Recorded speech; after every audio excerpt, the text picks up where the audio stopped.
Human Resources, Finance, and Property Committee to order. First item is Pledge of Allegiance.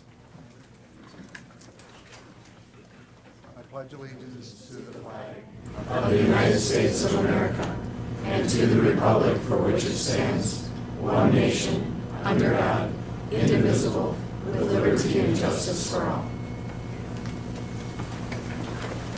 I'd like to welcome everyone to our meeting today. We have a number of items on the agenda, including discussion of the 2023 county budget, which is an important funding and policy document. We're going to start out and do a couple of committee, take some action first, and we'll start out with the approval of the October 25th minutes. What are your wishes? Moved by Supervisor Leahy, seconded by Supervisor Lemmer. Any discussion? If not, all those in favor of approval of the minutes will signify by saying aye. Aye. Opposed, no. That motion carries. We'll then move up to a follow-up on Baker Tilly reporting and insights from the 2021 audit. And Christy, you have a memo that you prepared for the committee. You want to give us an overview?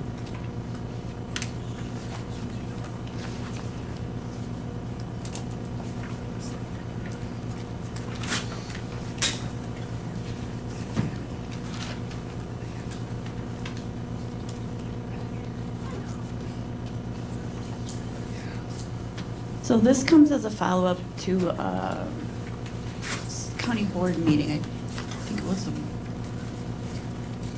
October meeting, sorry. I can't believe it's halfway through November already.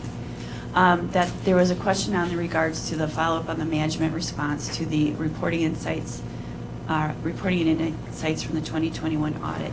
And what that is essentially is the auditor's representation to the county on things that they could do within the internal control realm.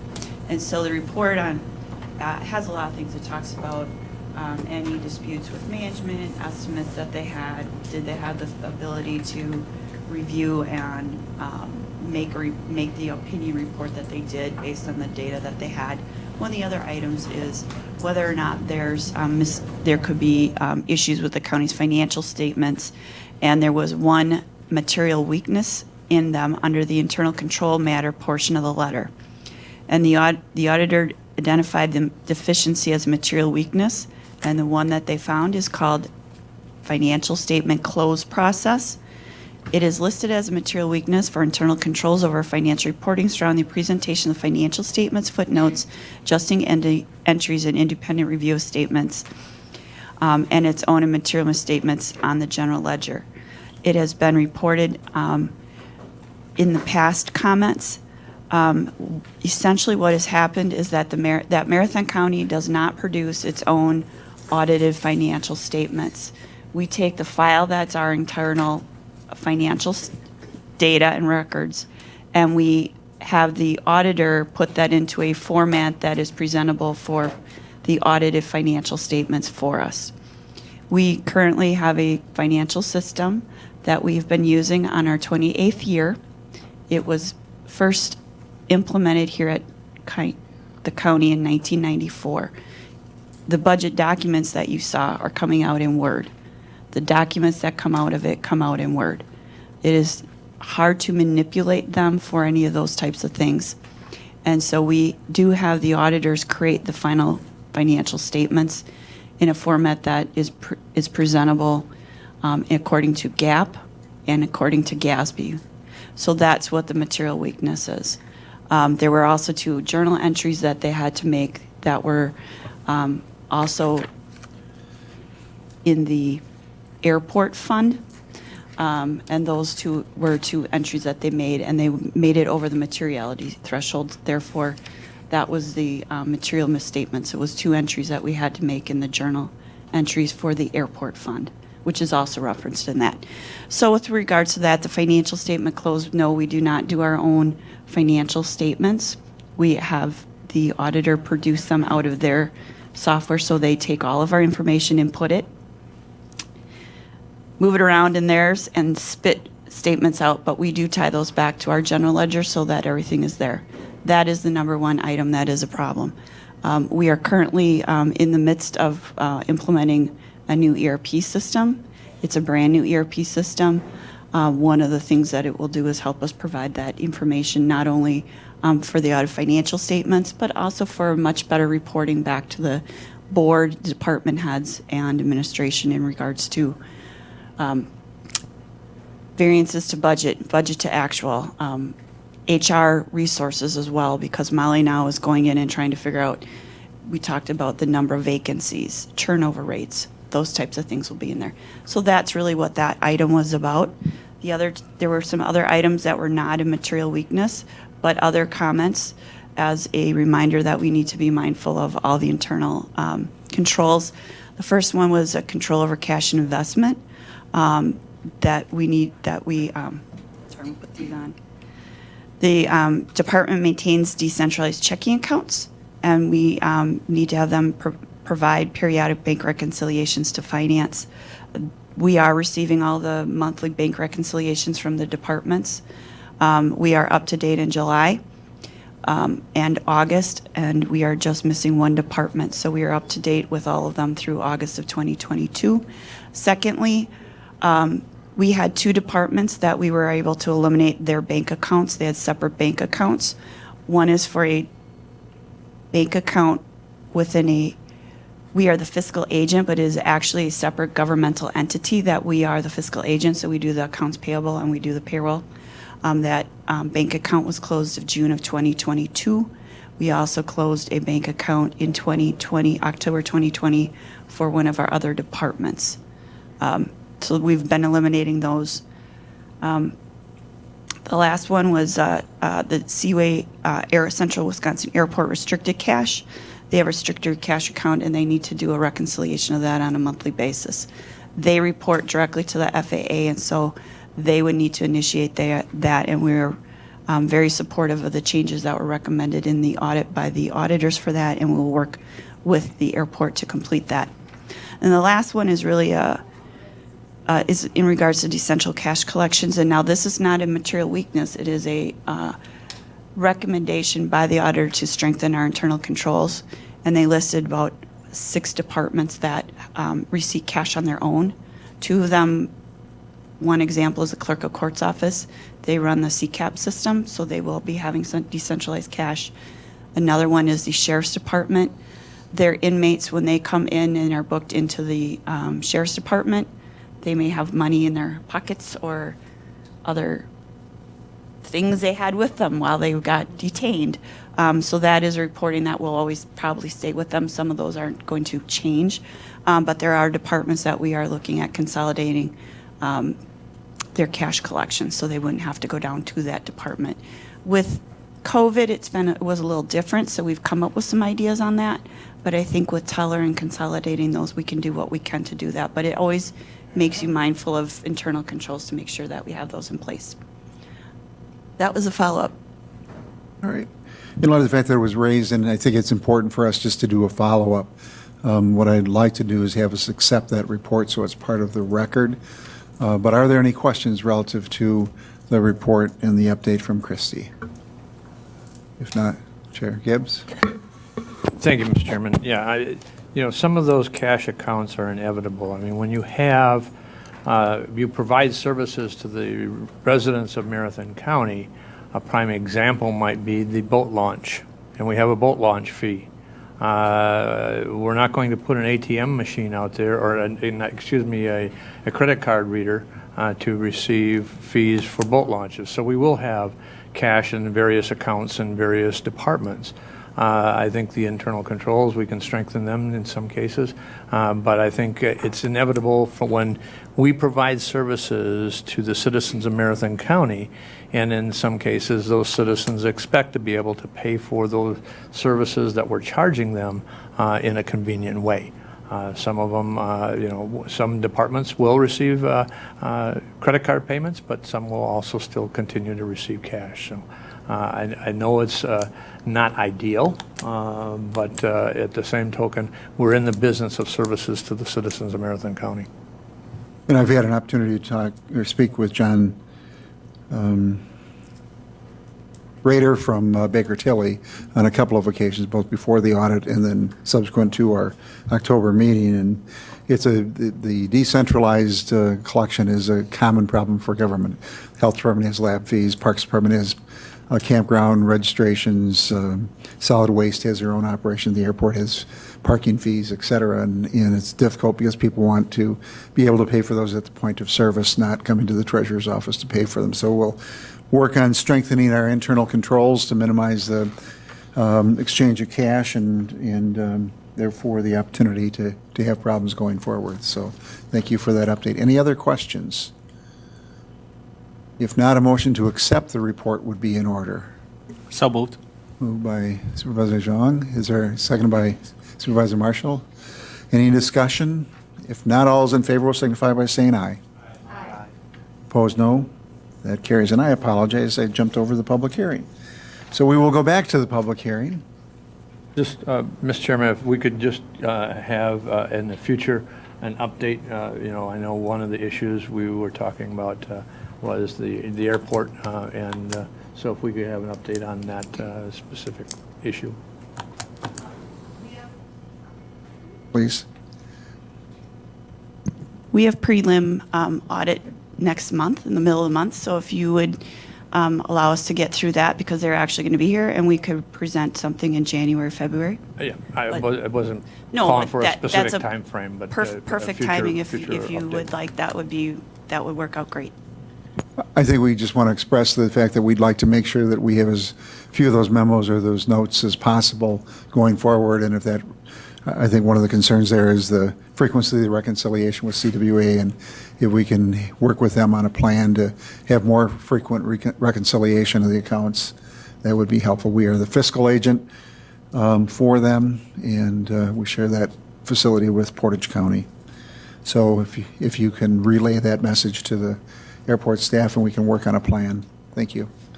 All right, now on the public hearing, we have a number of people that have registered. First is, we would ask that you limit your comments to 3 minutes, and we'll start with Joanne Leonard, speaking in favor, followed by Christine Salm. If you could come up and identify yourself.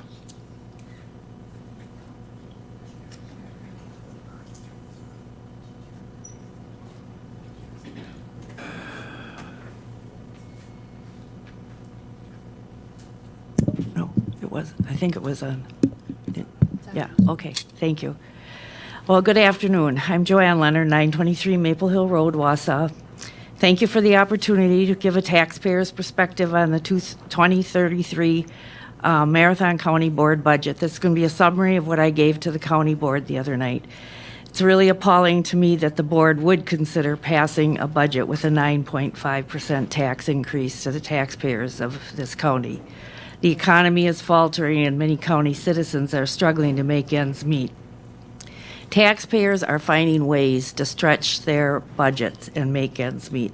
I think we need to do the same as a county. It is difficult to make a judgment where cuts should be made, but whenever you're complaining about something, they always say, well, do you have any ideas? So I'll give you some of my ideas. First of all, the summary pages of year-to-date in the budget are a good place to start, since many of the inside budget details are not provided in the public papers. It's hard to evaluate the budget that way.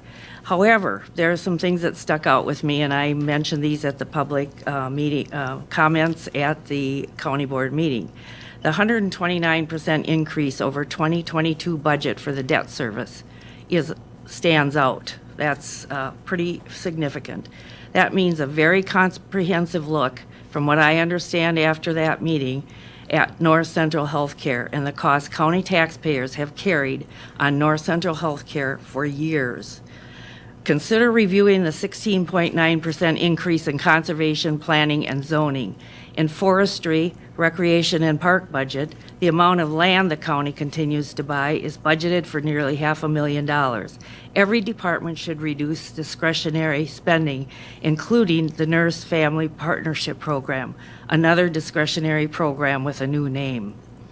And this isn't the first time I've opposed that program. When I was on the county board, I opposed it as well. The board should reassess the county dollars it spends stocking the library shelves with children's books that don't reflect the values of this community. It is not unreasonable to recommend a cut to the library budget. Every program should be on the chopping block unless statutorily mandated. And my estimation is even mandated programs should be scrutinized for efficiencies. A realistic 2.5 to 3.5% increase in the budget is one most taxpayers could live with. I look forward to the discussion on the proposed budget amendments. We finally have a board taking the taxpayers in Marathon County seriously. Thank you for your time. Thank you. Next is Christine Salm, followed by Christine Martins.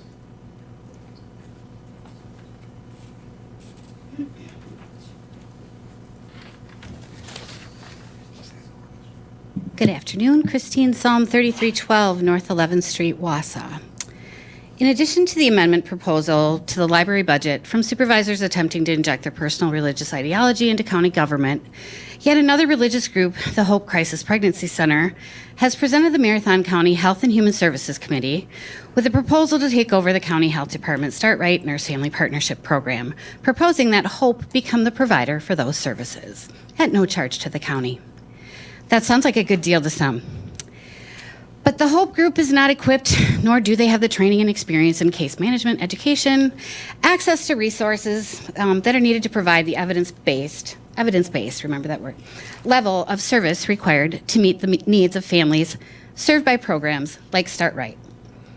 The Hope Group provides faith-based anti-abortion information and religious counseling, and if clients continue their pregnancy, they offer resources like formula and diapers, but only if they take part in the religious programs. Hope also offers STD screenings, but doesn't offer STD prevention education or information on contraception, of course, and reproductive health. In comparison, programs like Start Right, the Nurse-Family Partnership Program, uses evidence-based delivery models that provide new parents and families with comprehensive quality services that encompass nutritional, prenatal, postnatal, and reproductive health education and access to resources like the WIC program. The Start Right Nurse-Family Partnership services are provided by highly skilled nursing staff specifically trained to work with children and families. The proposal by Hope Director Jack Hogendijk is clearly an attempt to gain some level of legitimacy for the religious nonprofit at the expense of children and families in Marathon County.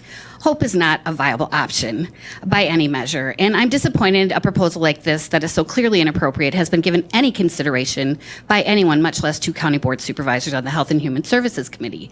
The three current issues before the board, the library budget amendment, the Hope proposal, the refusal of the board to approve the Keys grant, are beyond concerning. This is not leadership. To the county board supervisors supporting these initiatives, your job as a supervisor is to represent Marathon County residents, not your church. The anguish and worry inflicted on residents who rely on the services you are targeting with these ridiculous proposals and amendments is unacceptable and highlights a lack of knowledge and understanding about your role on this board. Residents deserve better. Please, do better. Thank you. Thank you. Christine Martins, followed by Leah Isham-Hare. Or her.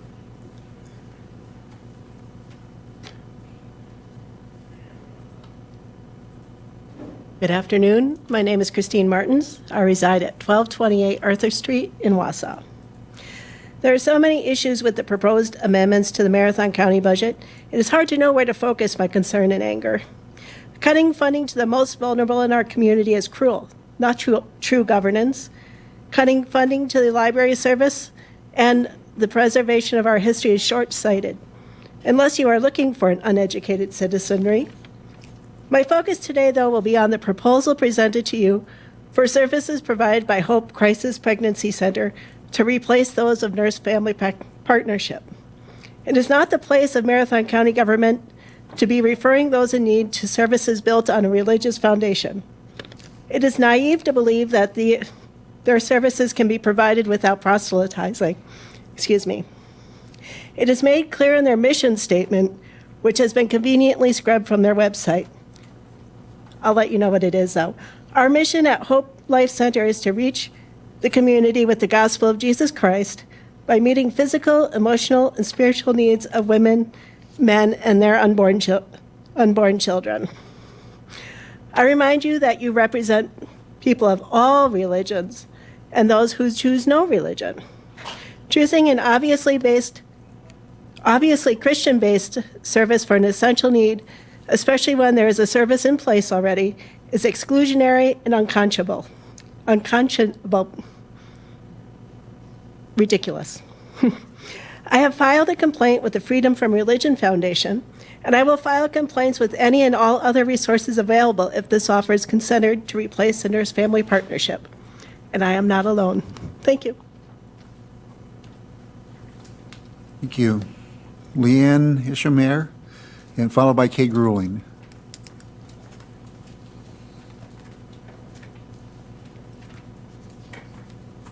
Hello, I am Leanne Isham-Her, 3003 Polzer Drive in Wausau. I'm here representing Health First, and I have a letter from our CEO and myself. It's regarding the Nurse Family Partnership Program.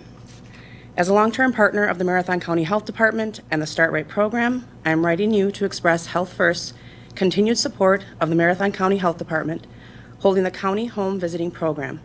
It has been brought to my attention that another organization, Hope Life Center, has proposed a discussion indicating that they have interest in assuming some form of home visiting program as they could provide the program at no cost, yet offer bachelor's prepared nurses. Frankly, those numbers won't add up. A bachelor's prepared nurse, including benefits, is equivalent to $85,000 to $100,000 annually. Is Hope going to actually assume the 2.4 BSN FTE? $204,000 to $240,000 without asking the county for any money at all? Hope has disclosed in their communication that they offer sexually transmitted infection testing and early treatment. However, they have failed to disclose that they do not provide prevention through access to condoms, one of the most recommended prevention and reinfection prevention techniques by the CDC. That would be similar to giving an individual an antibiotic, but not deciding to clean and dress the wound that caused that infection. They have also failed to mention education on interpregnancy care and pregnancy spacing as recommended by the American College of Obstetricians and Gynecologists. That, however, does not come as a surprise, as they do not educate on or promote contraception as safe and reliable pregnancy prevention. Furthermore, Health First is the Marathon County WIC provider. Hope has indicated in their written communication that they provide referrals to WIC. I can assure you that in the almost 7 years that Jesse was our CEO, we have not received any direct referrals from Hope. However, the Marathon County Health Department provides referrals to WIC almost daily. The referrals and service network offered by the home visiting program would be lost if it were to be switched. Currently, by using the health department clients, we have direct access to child immunization programs, breastfeeding support, Well Badger, the car seat program, and Marathon County Human Services for economic support. The health department has planned to transition to the Nurse Family Partnership, an evidence-based program with more than 4 decades of research that has consistently proven that Nurse Family Partnership succeeds at its most important goals, which are keeping children healthy and safe and improving the lives of the moms and babies. It is ranked as a gold standard home visiting program with data and science to support it. This would be a much better investment for the county with proven results versus a crisis pregnancy center flagged by most search engines with a consumer notice and their mission from 2018, which you have already heard. But the part that sticks out is our mission at Hope Life Center is to reach the community with the gospel of Jesus Christ. Now more than ever, our community needs evidence-based health care and have all interventions driven by science. Thank you. Thank you. Next, we have Kay Grueling, followed by Randy Westgate.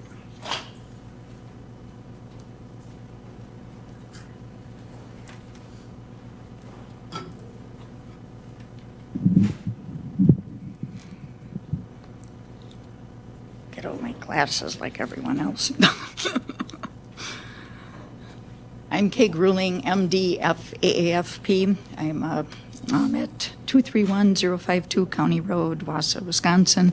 Just my background briefly, I am a family physician who's practiced for many years in the Wausau area, and I am a fellow of the American Academy of Family Practice, meaning I still had additional training to become a fellow, and that's in addition to our 150 credits of continuing education credits and other testing that we need to do every 3 years to stay abreast of the current recommendations in medicine.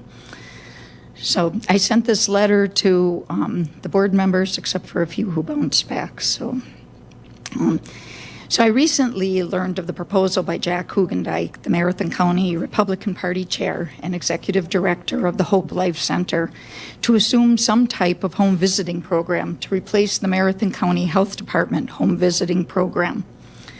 As a longtime family physician in our county, performing numerous deliveries over the years, providing comprehensive care for newborns, children, women, mothers, as well as others, I have always been impressed with and able to depend on the Marathon County Health Department programming, including the Right Start program and other similar programs.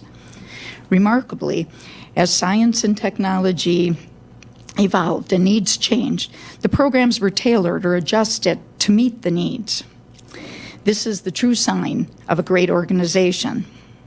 Noteworthy, the Marathon County Health Department has planned to transition to the Nurse-Family Partnership, an evidence-based program with more than 4 decades of research that consistently prove that the Nurse-Family Partnership succeeds at its most important goals, keeping children healthy and safe and improving the lives of moms and babies. It is ranked as a gold standard home visiting program with data and science to support it. Again, this is the sign of a good organization, which continues to make adjustments in programming to meet the needs of the public in the best, safest, and most economical manner. Hope Life Center is a privately funded organization whose mission states, our mission at Hope Life Center is to reach the community with the gospel of Jesus Christ. This is not the mission statement of an organization whose priority is health and health care. And if you look at Aspirus or Marshfield Clinic or any others, they always talk about health care, and even the Catholic-based ones, such as St. Clair's when it was owned by Ministry, they do not ever put just that in. In fact, they don't even put that in. They talk about health care and health. So let's look more closely at a few of the topics in the proposal. If you could begin. Okay. Mr. Hugendijk states that advocates meet with clients regarding education and support. What is the educational background and training of the advocates? They aren't RNs. As he states, they provide, quote, medical services. What are the qualifications of the medical director? And how many hours do they provide services? What sources of information are they using for topics which he states they address?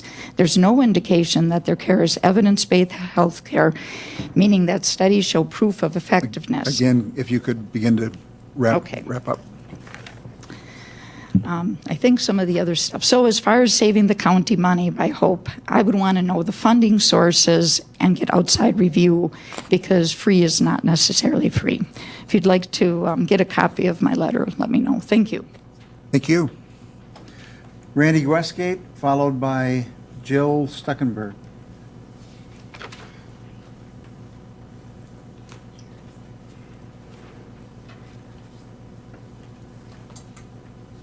Good afternoon. My name is Randy Westgate. I'm the Director of Mediation at Judicare. I'm here to provide you information as you consider your investment in mediation. And first of all, I'd like to say we greatly respect your duty and your obligation to spend in taxpayers' investments wisely, and we ask you to consider the following. Marathon County currently invests $15,000 in mediation services, which this year will successfully reduce the court docket over 250 cases, primarily in eviction and small claims. This reduction results in an immediate savings of hours in court time, which the judges use to address the criminal background and resulting issues of criminal prosecution and incarceration. Not only is there a direct savings of court hours, but there's also a court savings by redirecting court efforts to clear criminal cases faster.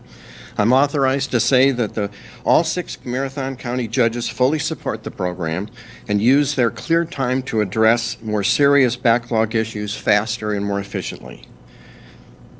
Mediation will help avoid these trials with an estimated 70% effective rate for settlement. As of today, and as a matter of fact, there were 15 eviction cases with 6 scheduled for a judge trial. In addition to the direct savings of court hours and the redirection of court efforts to criminal matters, Judicare leverages the county investment at least 3 times. For every dollar invested by the county, Judicare leverages that to bring in outside funds and volunteer hours 3 times that amount. If the funding is not granted, we're afraid we'll lose those funds and hours to Milwaukee and Madison and even Minnesota. After all of that, we have the effect of mediation on the parties involved, including landlords and tenants. Preventing evictions and working with the parties to avoid disputes before court action will result in the dismissal of over 150 eviction-related cases this year in 2022. There's clearly a financial and social benefit that directly affects county efforts and that goes far beyond just saving tax dollars and court time. This program pays many dividends, and common sense says it's a good investment. We are an eviction diversion program, and mediation is going to be more important in the future to help with the housing crisis that is currently happening because of the economic conditions we're all facing. Thank you very much. Thank you. Next is Jill Stuckenberg, followed by Sharon Hunter.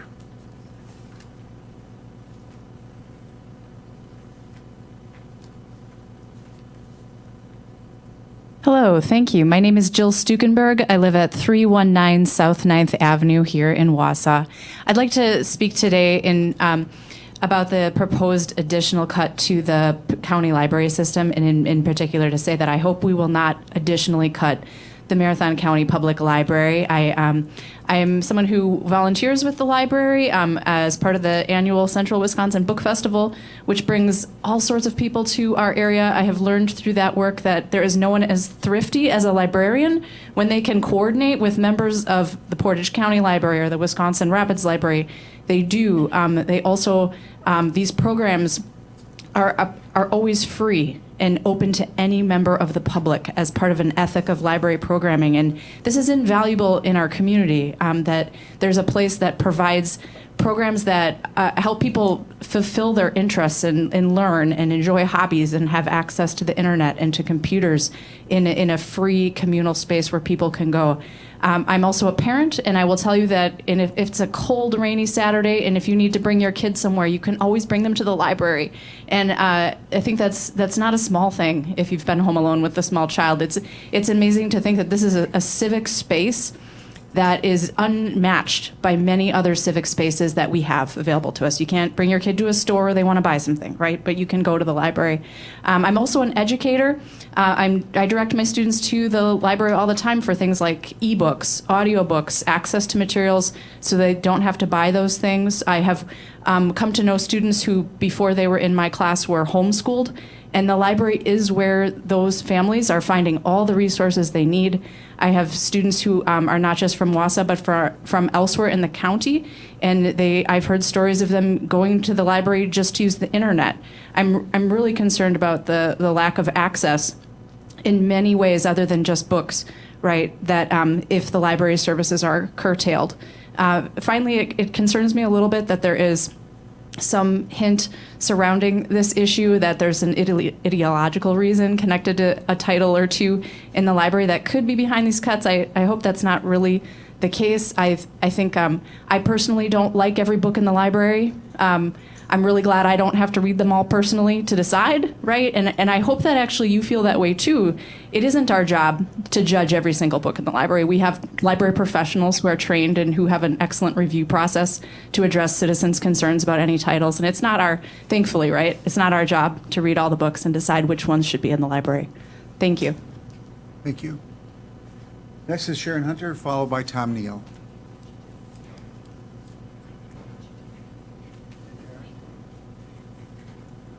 Hello, I'm Sharon Hunter, 231256 Shenandoah Ridge Road. I'm back as the president of the library board, and I would just like to address amendment number 6, a couple of line items I'd like to share with you comments about. One is the cut to the library personnel budget of $298,430. This is about 15% of the base pay that's requested of our budget. And I just want to make sure that you don't assume that we can, what am I trying to say? We can, with attrition, that's going to be made up. we're going to be looking at cutting personnel staff. And as you know, 7 of our 8 branches only have 2 part-time staff people at those branches. So if we have to lay off staff and we have to lay off people at our branches, most likely that branch is going to have to be closed. The other item is the $10,499 in contractual services. And actually, many of that money goes back to the county. We actually contract with different departments to provide us services, and that money goes back to the county departments. And then we have another item, the fixed charges, which was $5,337. Fixed costs, as you know, are fixed. They include our utilities, they include insurance, things that we really don't have a lot of flexibility with because we have to pay those things. The library actually did take a 2.3% decrease this year, okay? We didn't get an increase. The increase we got was because of the personnel compensation study that the county board took. So that's why that personnel budget was increased. It's also a rumor out there that, well, it's not a rumor, we do have rollover funds, and it's very similar to your capital improvement plan. We have funds set aside for different expenses that we incur, like we will have to do remodeling up on the 3rd floor. That space is useless right now at the library. We need to do something with that space. We have a sorter we have to purchase, $90,000. It's like, you know, that just seems astronomical, but that's what it costs. So we have other expenses that come out of that rollover funds. To assume that we can use that money to make up this $365,000, to me is very short-sighted, because if we use it this year, what's going to happen in 2024? We won't have that money there because it's spent, and then what's going to happen? We're in a different situation where we won't be low in funds. So I can go on and on about the library. It's a wonderful place. We all know it is. But I really want to think about defunding it because we have taken a $350,000 cut already. And I just hope that this challenge isn't because of our book challenges. We are addressing that as well. So thank you very much for listening to me. Thank you. Next is Tom Neal, and that is the last person who is registered.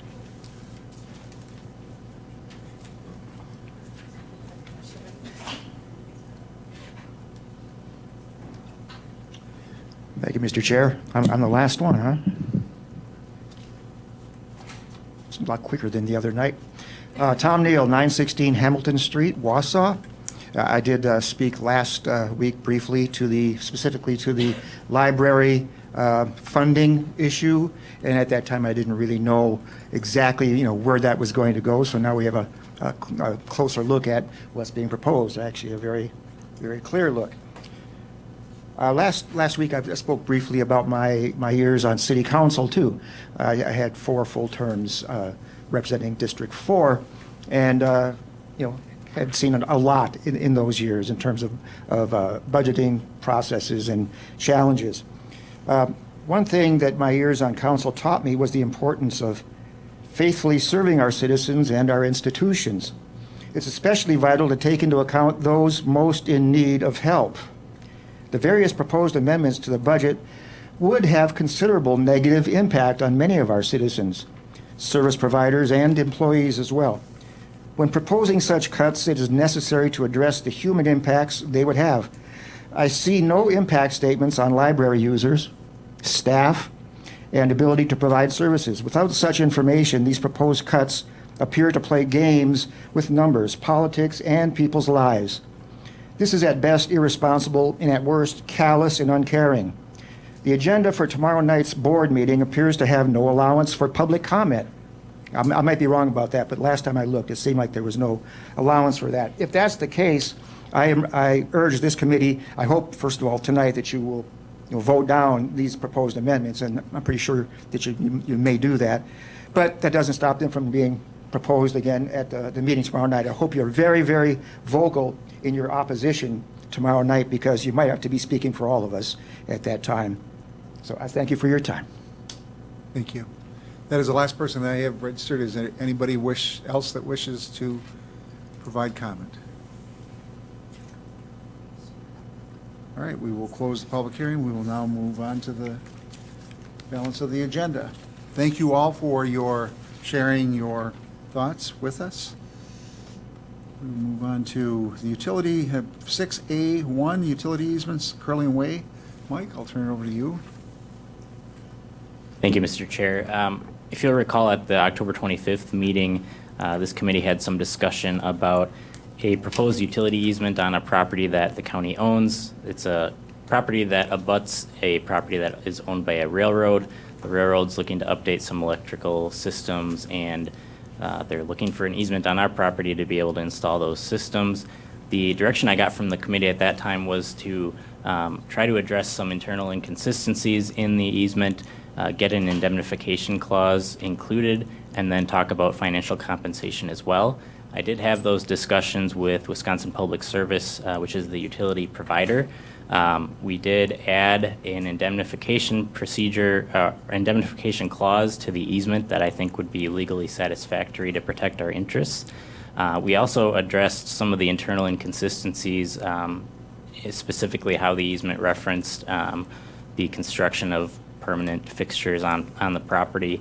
And then finally, we were offered a $1,000 payment for the easement. So that's where the negotiations were left. My recommendation on the legal language is that I think the easement as written right now does protect the county with the indemnification clause. I think the document is more clearly stated as far as what rights are granted and what are not. As far as the value of the easement, I don't have any direct comparables, but if the committee recalls, we did recently sell or have some property appraised that we owned, and we sold, or we had that property appraised entirely. The value of that property was $1,000, and that property was a larger piece than this easement would cover. So just that's about the only comparable I have, but just from a legal perspective, I think the offer before us is appropriate. And again, I think, Mike, you addressed all our concerns that we had raised, and given the fact that this is near the Curling Way and the Holtz Crossing landfill, I think that the indemnification provisions are important for us. So are there any questions of the Corporation Council? If not, a motion to, is this action that we take, or does this go to the county board? This would be action that you take. All right, so what is the wish of the committee? Chair Gibbs. I'll make a motion to authorize the appropriate officials to effectuate the sale of the easement and the appropriate documents. Is there a second? Seconded by Supervisor Leahy. Any discussion? If not, all those in favor will signify by saying aye. Aye. Opposed, no. That motion carries. We'll now move on to budget transfers. Christie, we'll turn it over to you. It's in your packet.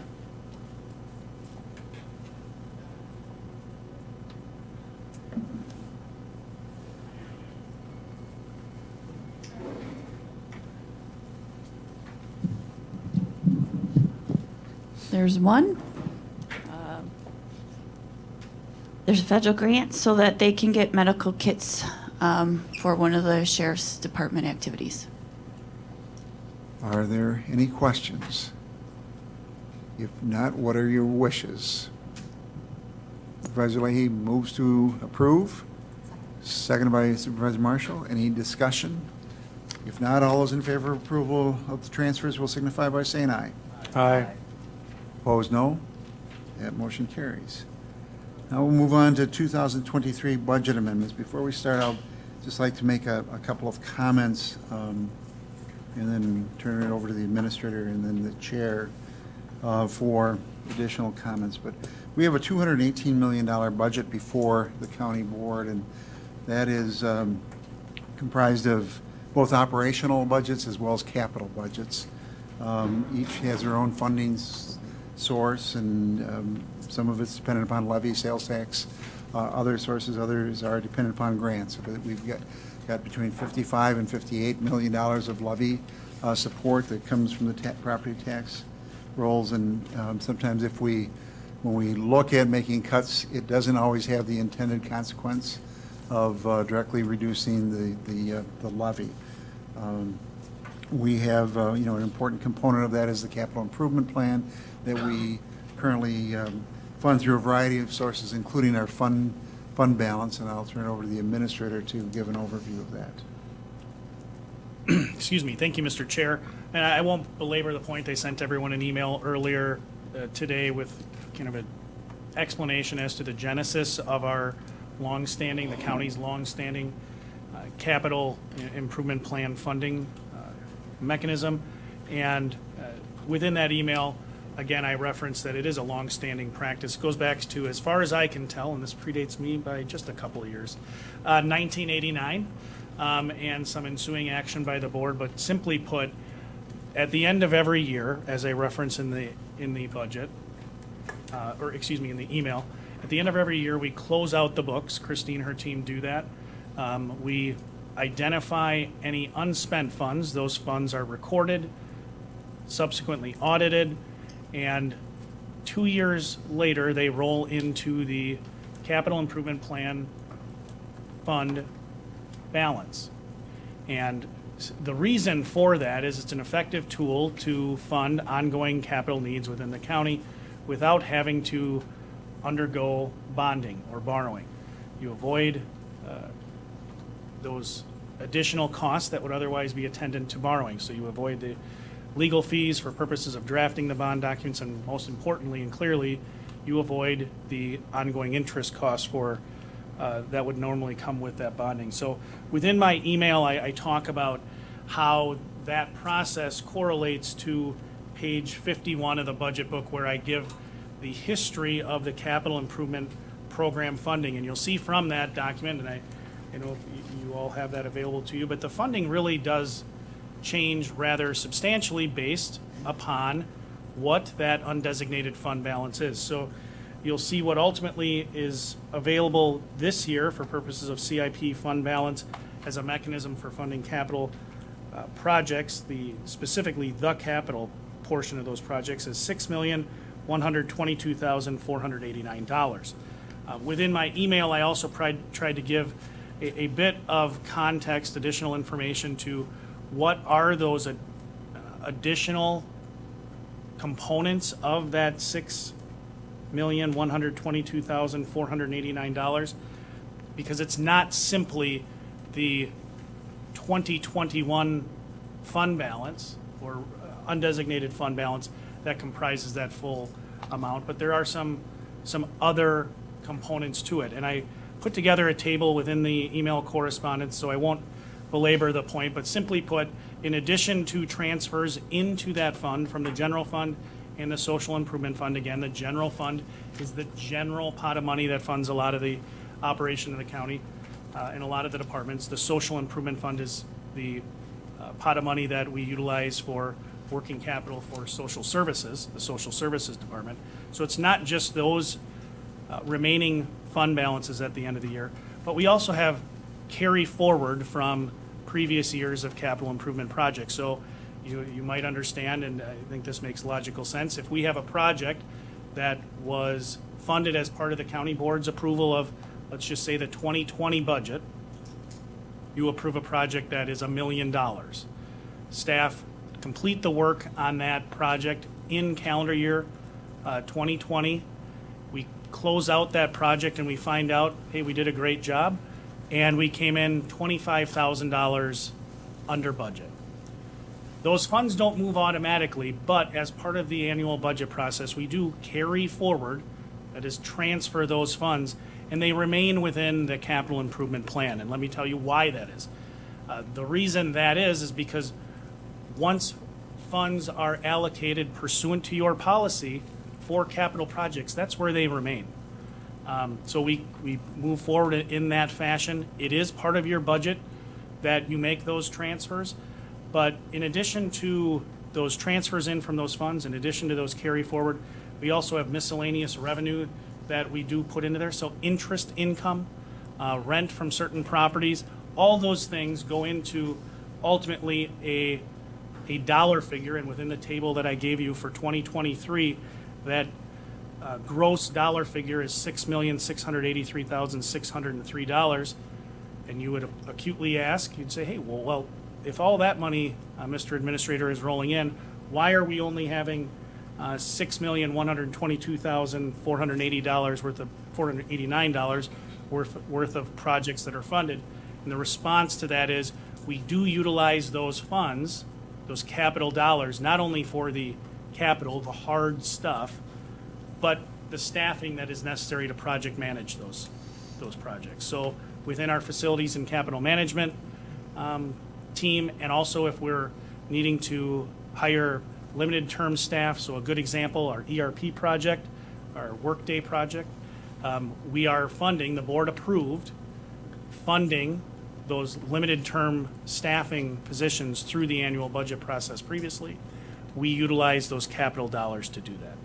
Ultimately, after that exercise is done, we are left with each of the dollar amounts that are referenced on page 51 of your budget book, my budget message, just for historical context, again, going back to 2014 within the budget book. But you see that those amounts do change substantially based on what is left over at the end of each calendar year. I hope that is what you were looking for, Mr. Chair, relative to CIP fund balance. But the part that the chair wanted me to make clear, we don't transfer those funds from CIP fund balance to fund operations. Once they're in the CIP fund balance, they remain in CIP fund balance pursuant to your policy for utilization on capital projects. Chair Gibbs. Thank you, Mr. Chairman. And I think it's incumbent upon us to understand why these policies are so critical in following these policies that have been developed over time. They have been followed by not only this board, but they've been followed by previous boards all the way back to 1989. That even predates me being on the board, and I'm on for a long time. But the fact is, those policies are written, they are understood, they're clear. It doesn't allow us to use, doesn't normally allow us to use one-time funding for ongoing costs. So when we roll those funds consistent with our CIP plan and CIP funding policy, those funds roll over for CIP projects. And we don't pull those back if there's unspent dollars and put them back in the general fund to start funding staff, because those are ongoing costs, and we won't know if we'll have an extra $25,000 on a project that we completed early. The other thing and the fund balance, that fund balance policy that we have that has been prescribed, it's written, it's identifiable, it's been followed by this board over 30-some years. It identifies, the amount of dollars that's going to be available should our funding streams dry up and we not be able. We need to continue to be able to pay our employees. We need to be able to continue to pay our bills, and so those policies have served us well, and to the point that Moody's and the rating agencies that rates Marathon County for bonding, when we do go out to bonding, has rated Marathon County the highest that it possibly can be, a AA1, and the only reason we can't get a higher level is because of the size of the county that we have and the population that we have. We cannot get a higher bond rating than we currently have. And it is provided, those policies have provided guidance and in providing fiscal, conservative, responsible value to the taxpayers of Marathon County. And like I said, that's why we have those policies and those procedures in place. Thank you. Great. Any questions? If not, we'll move on to Chris. Thank you. I just have one question. Chair Gibbs made a comment, and I just want to get clarification on that. He had said in hard times, you could take that money and use it to fund operations, but I thought just previously he had said CIP money can't be used for that. Can I get a clarification on that? Well, Maybe I what misinterpreted. Thank you. Chair Gibbs. What I meant to say was if the fund reserve balance that we have, fund balance, is designated if our dedicated funding sources, such as property tax collections, the state of Wisconsin fund or the state cost sharing, shared revenue, were to stop or cease, we would still have resources to pay our employees. And that's what the fund balance is done. It is not designated to supplement if we want to delve into it, because it's designed to provide for 1 month's reserve for, as the fund policy spells out, 8.3% of operations plus the required amounts for the other various funds. Administrator Leonard. I'm going to try to use different words to say probably, I think, what Chair Gibbs is referencing. I think I appreciate the question, Supervisor Dickinson. The difference is between CIP fund balance and working capital. So our CIP fund balance policy provides that once funds are in CIP, they remain CIP. To Chair Gibbs' point, that CIP, and it's within my email, that CIP fund balance formula, what essentially leads to those funds, those unspent, undesignated funds rolling over. There's a formula that Christy works through each year. That is based on our overall working capital balance. So if you look in the budget book on page 51 is the capital improvement program. Page 50 is the working capital explanation. And working capital is that thing, if you think about it like a business, it's your, well, they call it working capital, but it's the pot of money that you use to essentially cash flow your business. And you want to make sure you have, generally, if it's your home, like we all have our own personal levels of fund balance we'd like to have in our home. How many months of operation is generally the conversation that we talk about.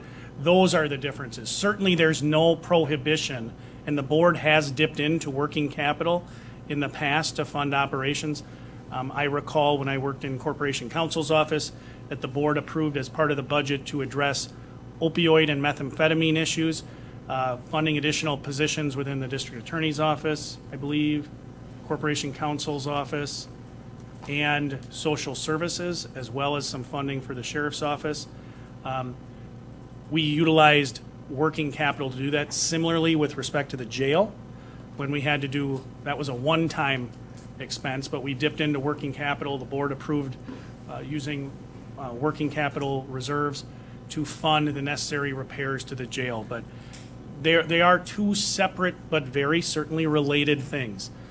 The working capital balance and the CIP, the capital improvement program fund balance. I hope that helps. Supervisor Marshall, did you have a question? No, I had the same question. Thank you. All right. Any other generic questions? Otherwise, we'll move on to the amendments. All right.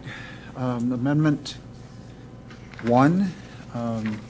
While my name is behind it, it's actually an amendment that arose out of discussions that took place last Thursday, where there was concerns over the amount of the levy increase at 9.4%. The primary reason for the increase in the levy was associated with debt, with new debt of $4,284,562.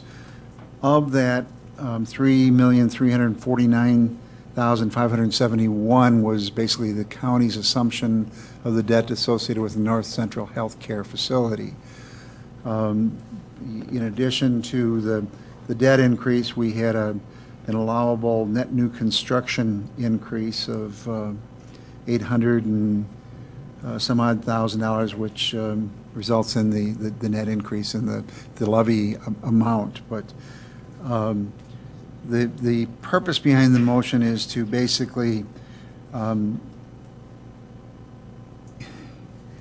move the levy support for that debt out of the 2023 budget, and instead fund that debt through our reserves, and then enter into the appropriate legal documents with North Central Health Care to make sure that they pay those back in the future. This issue has been taken to the Executive Committee for North Central Healthcare. They are in agreement to it. What it would do is decrease our reserves, but then maintain that financial obligation on the part of North Central Healthcare in the future to do that.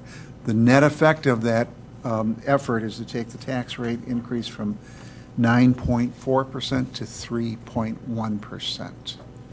Which I think was in line with what we heard from members of the county board. This was an idea that Christie had floated in discussions, and we have looked at it, and she's checked with our financial advisors and others, and I think they're generally, they don't see any problems with this approach. Are there any questions? Chair Gibbs and then Chair John. So first off, I serve on the Executive Committee of North Central Healthcare. And this committee is aware of several of the challenges that we've had at North Central Healthcare primarily because of COVID. The COVID has put some challenges on, and those challenges continue to relate to NCHC's ability to fund the debt payment that was initially conceived by, in essence, the consultant that we utilized back in 2017 and 2018. With that being said, the North Central Community Services Program Board Executive Committee, along with NCHC staff, have worked diligently to turn that around. We will be providing a future update to this board as far as the viability and the sustainability and the ability of NCHC to fund that debt. I am confident that we are on the right track, and we are getting, as it's like to be reported, we're getting back to the absolute basics that is required and is expected of NCHC as a county, potentially a county department of community services programs. And so I support this approach and look forward to the very near future where NCHC is able to fund its debt obligation 100% itself.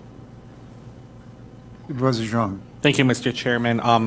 One of the things that our board prides ourselves with is obviously our rating, and also rating. And as Chairman Gibbs mentioned, that the Moody's been able to rate us at the rate that we've had is because of this reserve and the way that we've been saving. So I guess the question is just more of a technical question here. If we were to allocate the debt into a reserve, so would it affect our rating in any way at all? I'll direct that to Christie. I had a brief conversation with our financial advisor. There would be, because the county is still committed to making those annual debt service payments, there would be no notice of disclosure that we would not make those. They are always looking, Moody's is always asking about health care. Whether it was a banner year or a COVID year, that is something that concerns them. So there is a risk that when we tell them that we've had this internal refunding or restructuring of the debt internally, but we make our commitments, they could ask more questions or potentially downgrade us. But on the flip side, I think being upfront and letting them know that we are working to make sure that we have a successful healthcare center and healthcare system is to our benefit. So we are able to take that flexibility that we have and use it so that we don't not make our debt service payments, and that we are able to work cooperatively with the healthcare center so that they're successful in the long run. Supervisor Zhang. Just a follow-up here, and I guess this will be a question for Chairman Gibbs, since you're on the NCHC board here. How certain are we that we will have a balanced budget for the North Central Healthcare for this year, for 2023? So in speaking with the finance director at NCHC, Mr. Olson, and he is here with us today. He can actually even provide you potentially a preview. The budget is going to be presented to the NCHC board and the executive committee on the 17th. But if I can direct that question to Gary as to whether or not how certain we are that the 2022 budget is going to be balanced with a Objection? net zero. Is there an objection to him speaking? If not, Gary, come on up.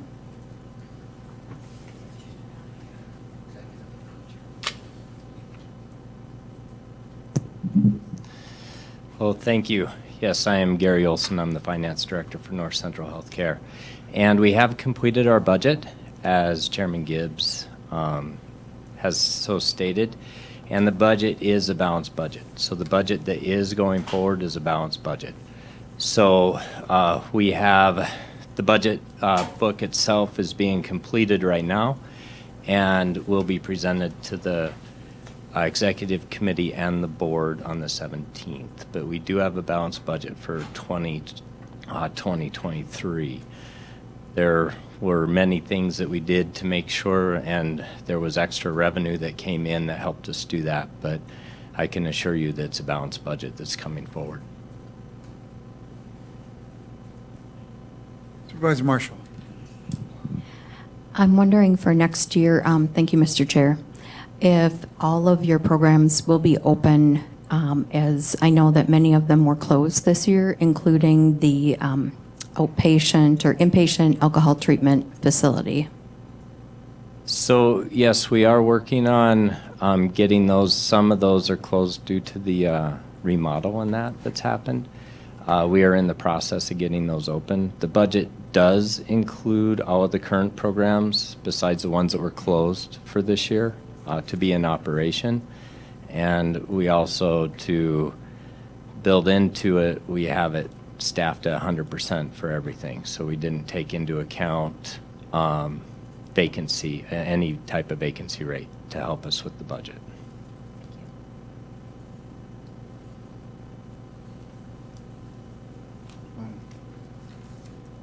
Sure, Mr. Chair, just to be transparent about the budget and how our plan, I'm a big analogy guy.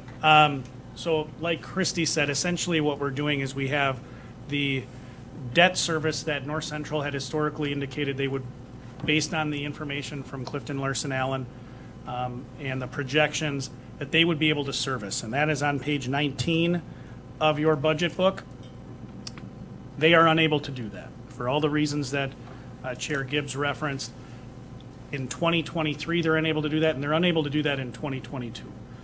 We have a plan for the 2022 payment. Christie's worked with Gary to put together that plan, and we'll have additional details moving forward. But what amendment number 1 does, from the perspective of staff, as it relates to North Central, is it codifies through that whatever appropriate legal agreement we utilize to do that, a memorialization that North Central Healthcare is going to pay that debt. Essentially, we're taking something that was a 20-year borrowing. Counties borrow, the max we can borrow is over 20 years. It's unlike we don't have the ability to do a 30-year home loan. We have to borrow or bond over 20 years. We can do less, but we can't do more. Essentially, what we're going to do is take that 20-year term that is set forth on page 19 as it relates to North Central Healthcare and work to lengthen the payback period of it. As Christy referenced, setting it up so that North Central is able to be successful in servicing that debt. The stopgap there is we're utilizing our working capital reserve to do that. Essentially, simply put, North Central's putting an IOU in the working capital fund, and they're going to pay that off over time as they service that debt. So again, memorializing that obligation. As it relates to the operating budget, I just want to, I wouldn't be doing my job. I see there's a number of staff present in addition to the community. I wouldn't be doing my job if I didn't give them a shout out. on your operating budget, this doesn't change a thing. Staff did an amazing job in all of our departments to come in with an operating budget. You'll see when you look at operating levy on the proposed sheet that's up on the screen, and I'll make sure to get this in the packet. Christie updated this today based on Chair Robinson's proposed amendment. That operating levy rate should look very familiar because that hasn't changed from the rate that was in the budget. Marathon County staff did an exceedingly good job of limiting what our operating increase is. That 3.1%, that is fully a function of taking the debt that North Central, our plan was through the work with Clifton Larson Allen and the master plan. The plan was that they would be able to service that debt. If everything had gone according to plan, the budget before you, if North Central were servicing their debt, would have been 3.1% increase in the environment of 9% inflation and our implementation of our class comp study. 8 of the departments that, and I know you all know this, but 8 of the departments in the 5-year, when you look at those 5 years, 8 departments came in with levy requests less than the levy requests they did in 2022. Staff did a really great job. So essentially what we're doing is we're taking that debt, the proposal from Supervisor Robinson, and this was Christie's idea after the board meeting, after hearing the discussion and the desire that seemed to be expressed, was we're finding a different way to get back to the desired future state of North Central servicing that debt. Are there, Supervisor Cavalli? Thank you, Mr. Chair. Just a question on servicing the debt that Marathon County is going to be helping with. How many years have we been doing this, or is it on again, off again debt that we're servicing? Well, anytime we borrow, we have to service debt. I'd look at it very similarly to, and Christie can elaborate, we do a very similar thing with Central Wisconsin Airport. They can't borrow. They don't have the statutory authority to do that. We borrow on their behalf with the understanding that Central Wisconsin Airport services that debt. Same thing with the solid waste department. That was our plan with North Central Healthcare. So that's one area of borrowing. I want to be very clear, and on page 19, I think I make this clear in my budget message. Marathon County also borrowed a significant amount of money over the last several years to do renovations related to Marathon County facilities. The way you service that debt, one of the primary tools you on occasion use is debt levy. And you'll see in 2023, Marathon County's share of that debt of the total $7,384,561 between North Central and Marathon County. Marathon County's share is just in excess of $4 million. The mechanism we're using to service that debt in the proposed budget that ultimately was approved by HR Finance with some modifications was a combination of debt levy, which you'll see on the screen above you. Debt levy is $934,991. Sales tax revenue was also utilized, as was other miscellaneous revenues. To really, what that does is it drives down that tax rate.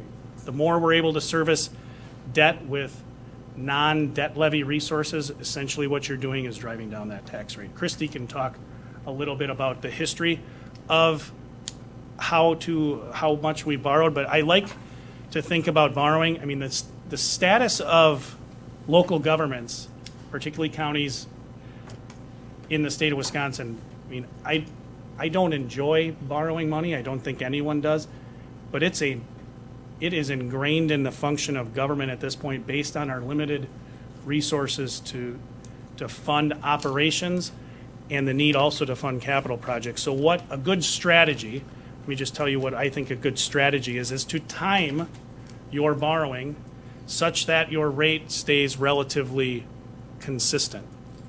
So if you think about it this way as an individual, if I were to have 2 car payments for my family, thankfully I don't, But if I had 2 car payments and I got to the end of, hey, this is my last car payment, but I really now need to make some changes with respect to what car one of the cars we need to drive, you would time that so that you don't have dramatic changes in your finances. I don't want to become accustomed to having much more disposable income and then go try to buy a car. You try to keep it level.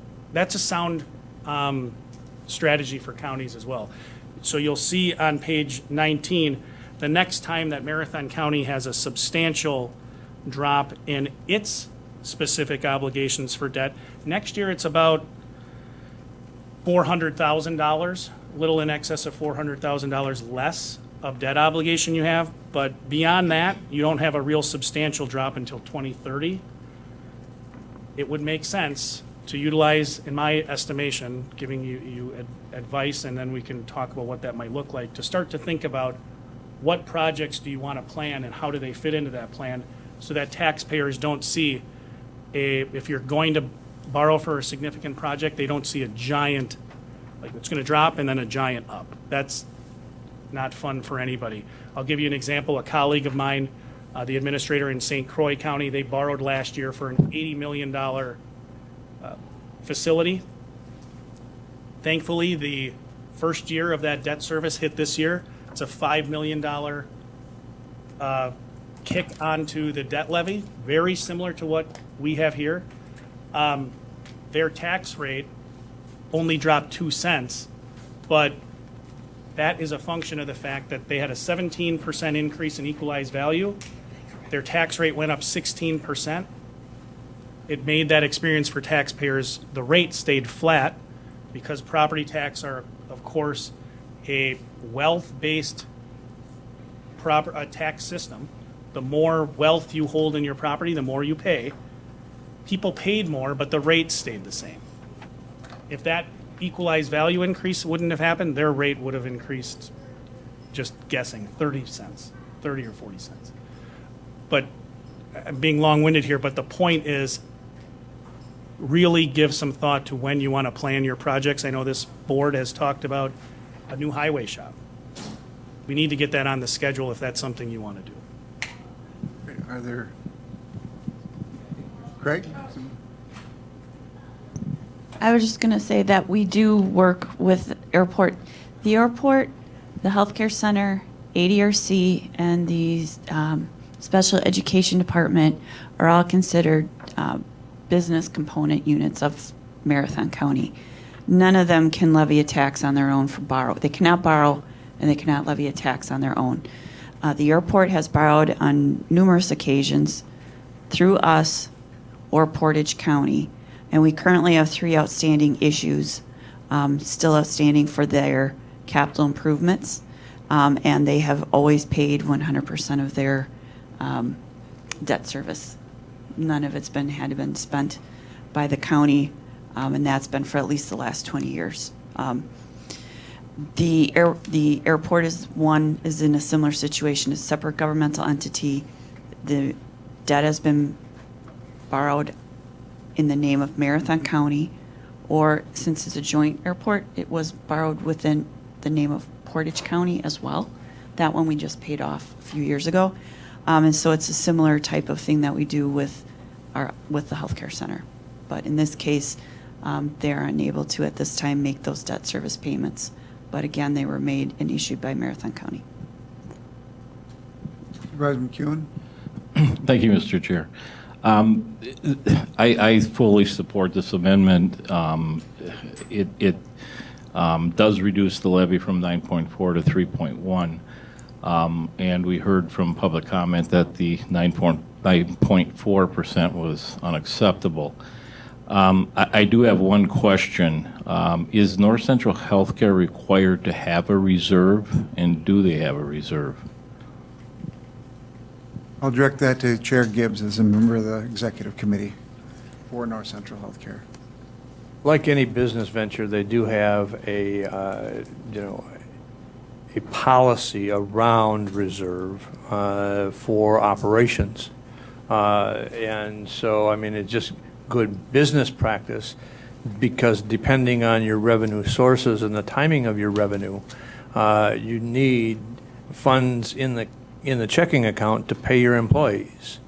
And because their funds come from various sources and their timing, they do have a fund balance policy that they have in place. But Each they have. each county has their own. Correct. So each county has a designation of the amount of reserve that's in cash that is, on the books, that's kept on the books and shown on the books.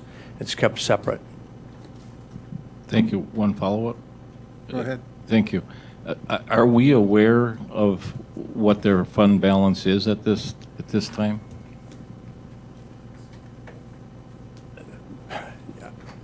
We receive the financial statements, and yes, in the packet that the North Central Community Services Program Board and the North Central Community Services Executive Committee have, they are all available in those packets. I don't have those in front of me, but they're clearly in those packets.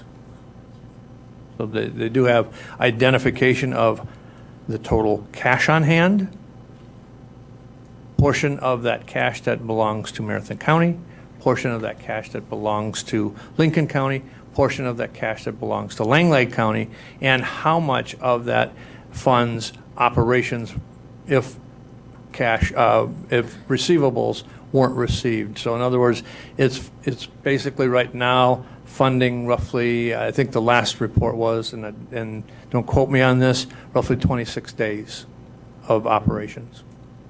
Thank you. Supervisor Marshall. I just have a question for Christy. If we do this, what percentage of our reserves are being reduced? Is it a 5% or 20%? Thank you.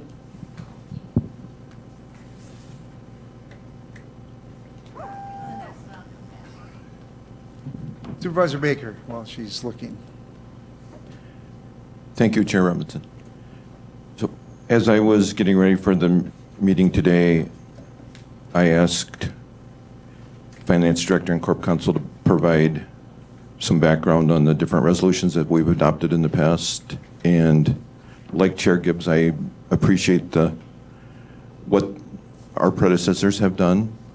And one of the things that I found during, looking at what Christy and Michael had sent me is our ordinance 1.51 parent 5, and I'm going to read it. It's a little lengthy, but I've been accused of cherry picking the section, so I'm going to read the whole section. Sorry for the length.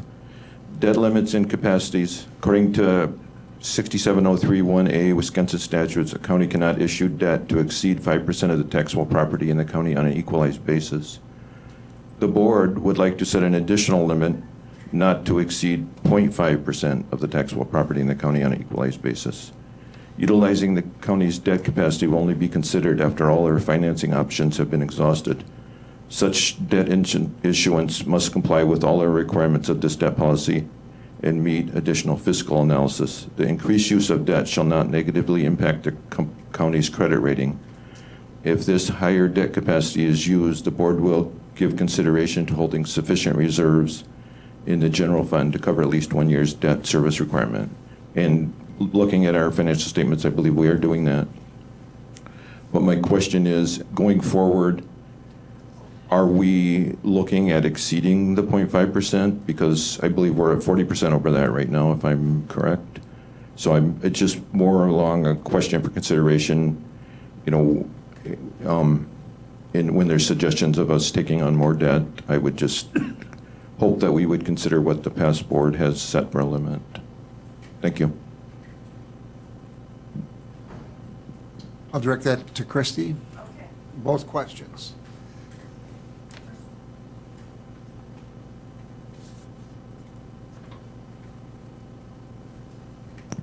The working capital amount that I'm using is the audit financial statements from 2021. That amount is $28,184,968. If you would reduce it by taking the 3,349,571, that's almost 12% of that working capital amount. It's 11.9. I will reread ordinance 1.05, and I will come up with a number next. 1.51, parent 5. Got it.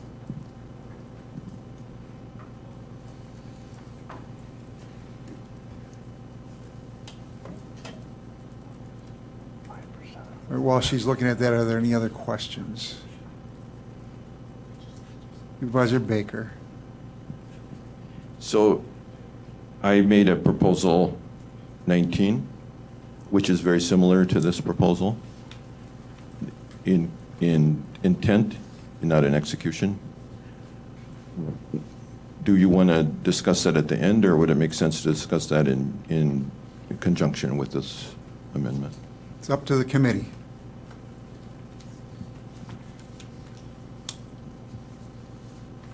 Supervisor Marshall.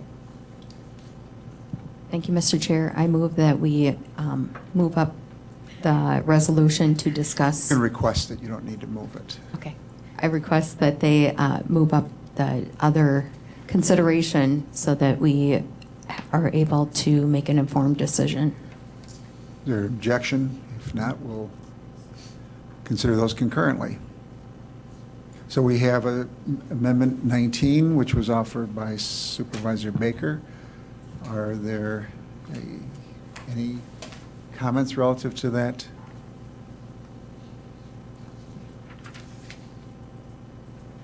Supervisor. With the, thank you, Chairman. With the using ARPA funds is what you requested. If we would do that now, is there any chance that we may have to pick up more debt next year that we don't see?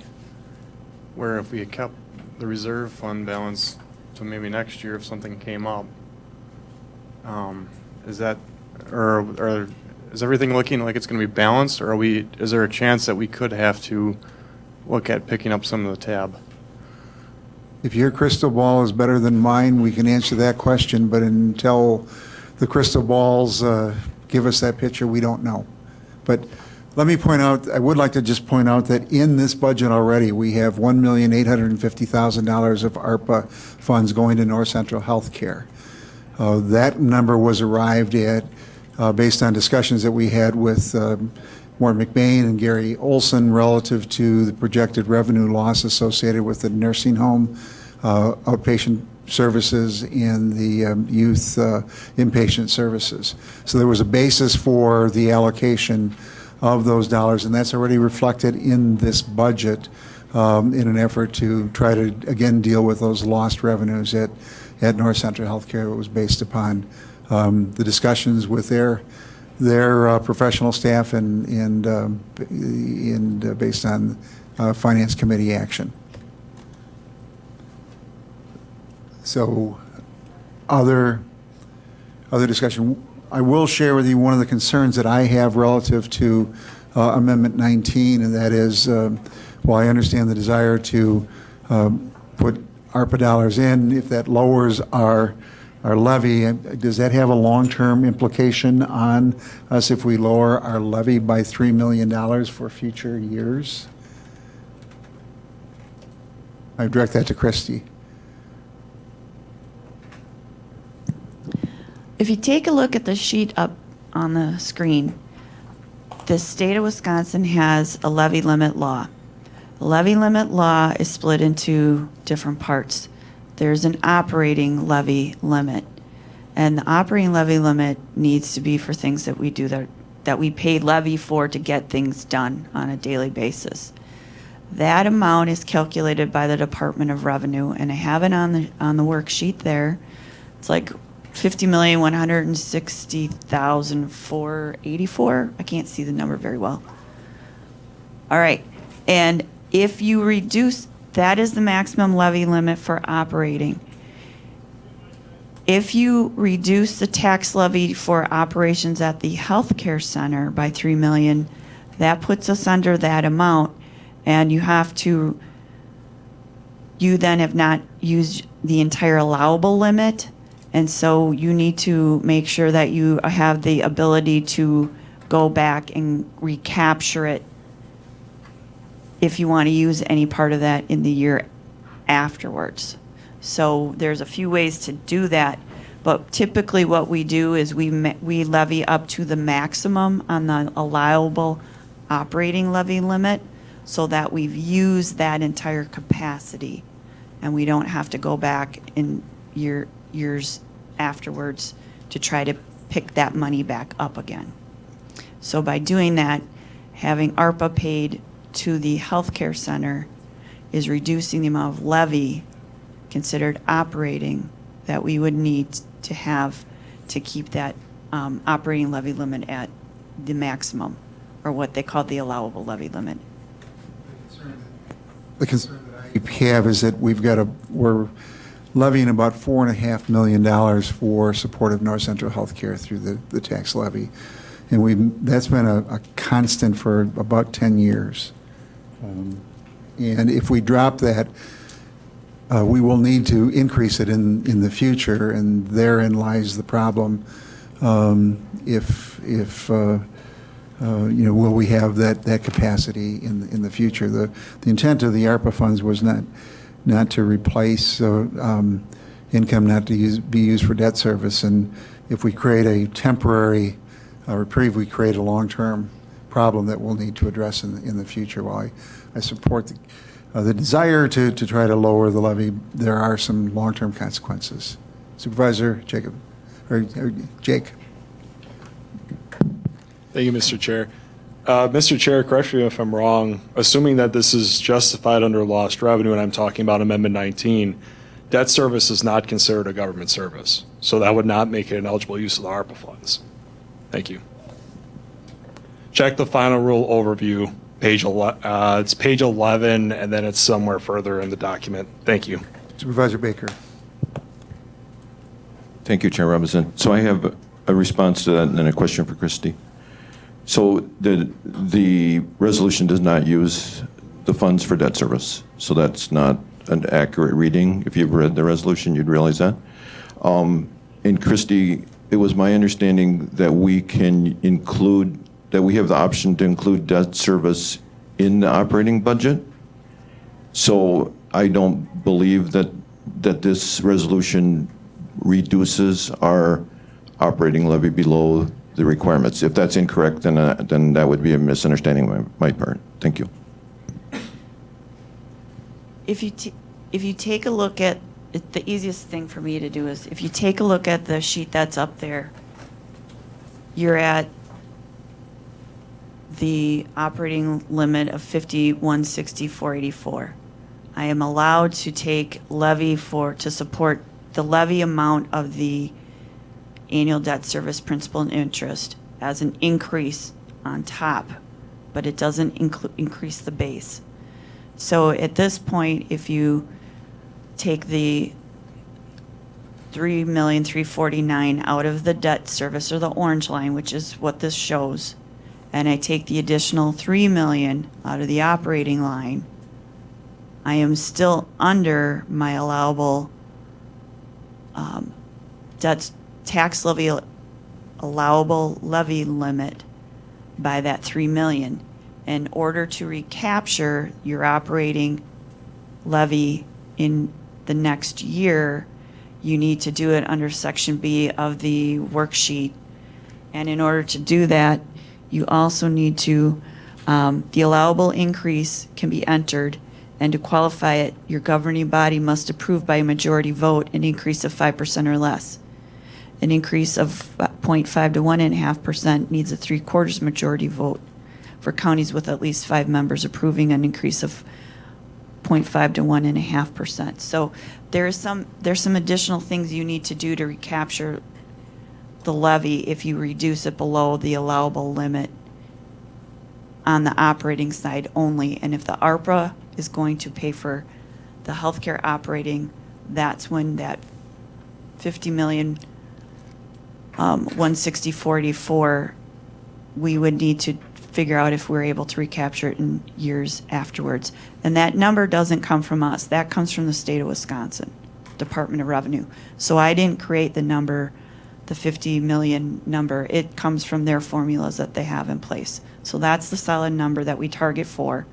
And if you're under it, then we have to try to be able to recapture it the next year. Administrator Leonard has requested an opportunity to speak, and then Chair Gibbs.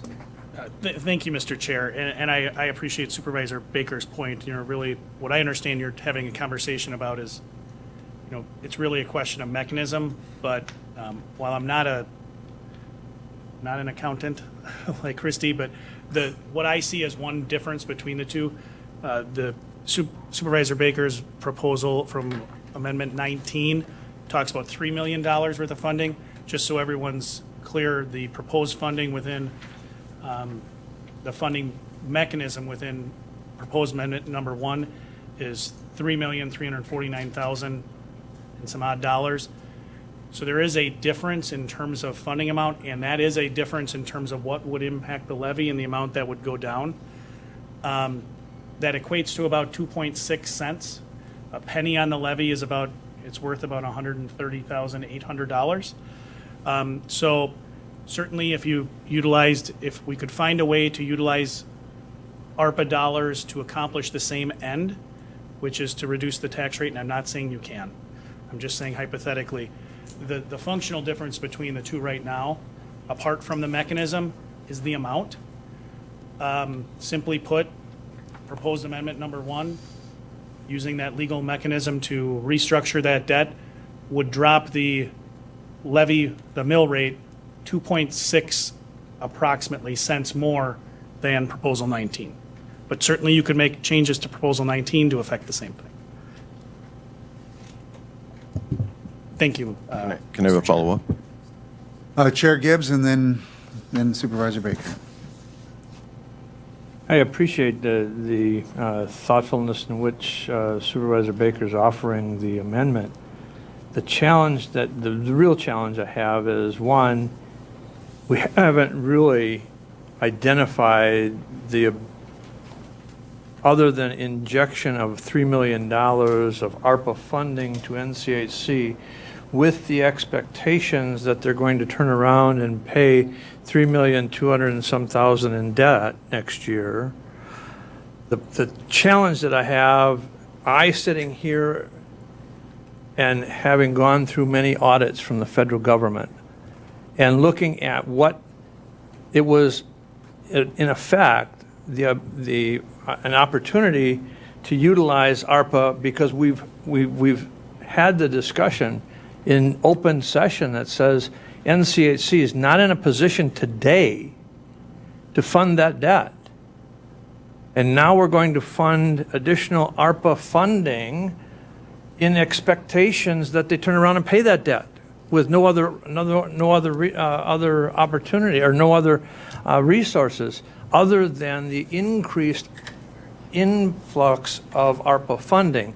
My real concern is that if Marathon County is unfortunate enough to be audited by and for the use of ARPA funding, that it is construed that we did an end run around the rule that says no ARPA funding can be used to service debt. That's that's really the bottom line. I'm not against trying to find a way to do with ARPA, but we've made it publicly known that NCHC cannot service the debt in 2023. And now we're going to inject ARPA funding and expect them to pay that debt. And that's a real challenge, and I have a real problem with approval of that, simply because I understand that if that's the intent, then I think that violates the intent of what the IRS or what the Treasury's regulations say was it is not allowed to be utilized to service debt. So that's the real challenge I have. Thank you, Mr. Chairman. And we could be forced to repay that. Correct. Supervisor Baker. Again, the resolution says nothing about the NCH paying their debt. I didn't expect that they would be able to pay their debt. It just doesn't make that possible. They're still not paying their debt. So, and we would still need we would still need the kind of mechanism that we would have with Resolution 1, that they would be borrowing the money, or that they would still owe us the money. So this does not provide, you read the resolution, it just says nothing in the resolution about North Central Healthcare paying their debt, and doesn't include that. So that's a misconception, which we may need to discuss more. But I don't believe Christie, I didn't understand Christie's answer, and I apologize, I can't read the chart. But I'm not talking about having this be recovered in future years. It's my understanding from what Lance has told me in the past, has spoken in the past, is that debt service can either be put on the debt levy or it can be included in the operating levy. And that's what I was suggesting that we do. That was part of my original conversations. So again, if we cannot use the county's payment of debt service, the county would still be paying the NCH. If that cannot be added to the operating levy, then this whole concept would not work. But that's different than what I've heard Lance say in the past. Thank you. Are there any other questions? Supervisor Marshall. Thank you, Mr. Chair. I do find that the percent of reserves that are being used for this at 12% is quite high. And in that vein, if we would cut that in half, and if you would be supportive of a friendly amendment to cut the amount of reserves to $1,724,500, you could get to that same percent of an increase with some of the other subsequent resolutions that we have proposed. So you would reduce the amount that you would be asking North Central Healthcare to fund in the future. Our percent of reserves would be reduced by only 6% instead of 12%, if you're open to a friendly amendment. Personally, I don't find that friendly. It's substantive, and I would not support it because of the other portions of that. And we don't have a motion before us technically at this time. So if somebody wishes to make a motion to make and again, the process is that all of these amendments will be taken to the county board. But we are making a recommendation from this committee. So what are the wishes? Supervisor Zhang. Thank you, Mr. Chairman. I'll make a motion to approve, to forward Amendment 1, or approve the Amendment 1 to the proposed 2023 budget. Is there a second? Seconded by Supervisor Leahy. Any discussion? This would be where your amendment would be in order if that was what you wish to do. Again, thank you, Mr. Chair. I do am uncomfortable with 12% of our reserves being used and would propose a friendly amendment of $1,724,500. If you take the word friendly out, I think that would be Okay. perhaps. An amendment. All right. Is there a second?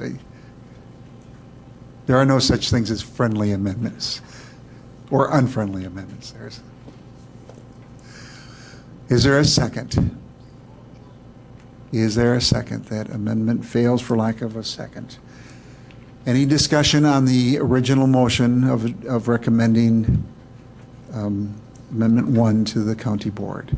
Supervisor Lemmer. I remember a few months ago going to a joint finance meeting with the airport, and forgive me because it was a quick meeting, but I thought that there was some concerns brought up with, in 2024, them not looking quite so solvent, and they talked about a third carrier would greatly help that, and right now I wondered if anybody could give us an update on what's the status of that, so that we don't have a surprise in 2024 where they too will be in a situation where they can't pay their obligations. Corporation Counsel is shaking his head as germaneness to the discussion, the appropriateness of posting. I think we can get you an answer on that, but I don't think it's appropriately before us in light of the open meetings law. Thank Can you, I- Mr. Chair. You did interpret my head nod correctly. I saw that look, and I know that look. So we will make a note, and we will get you a response. All right, is there any other discussion? Supervisor?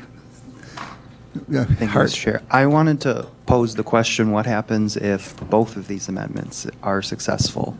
And does passage of one negate the other and vice versa? Thank you. They are separate motions, and they can stand on their own merits. And they are not mutually inclusive or exclusive. Yes. And then I think with amendment number 19, with it just giving money to North Central Healthcare with ARPA, there is no obligation that we could just be giving them $3 million and they could use that for whatever they wanted. So in theory, we could pass both amendments and then just give North Central Healthcare $3 million additional dollars. Am I correct in that thinking? You can do what you want to do with amendments to the budget. Whether they're prudent is up to you to decide. Mike. Thank you. On that vein of thinking, you can amend the budget however you wish, but if your amendments cover the same items, I would caution you about the prudence of identifying two different ways to accomplish what would be the same thing. I don't know what the result of that would be on the budget, but it seems to my brain that that wouldn't make much sense. But at this stage, you can make whatever motions you want. Administrator Leonard. And if there is some concern of that, we can look into it, but off the top of my head, I think that's where Supervisor Baker's point about, and Christie's point align. I believe that would certainly take us under that operating limit and trigger the statutory necessity for the board in future years to recapture operating levy. And just again for, well, when has that happened before? That's a very great question, all of you. That happened actually last year in your budget with the library.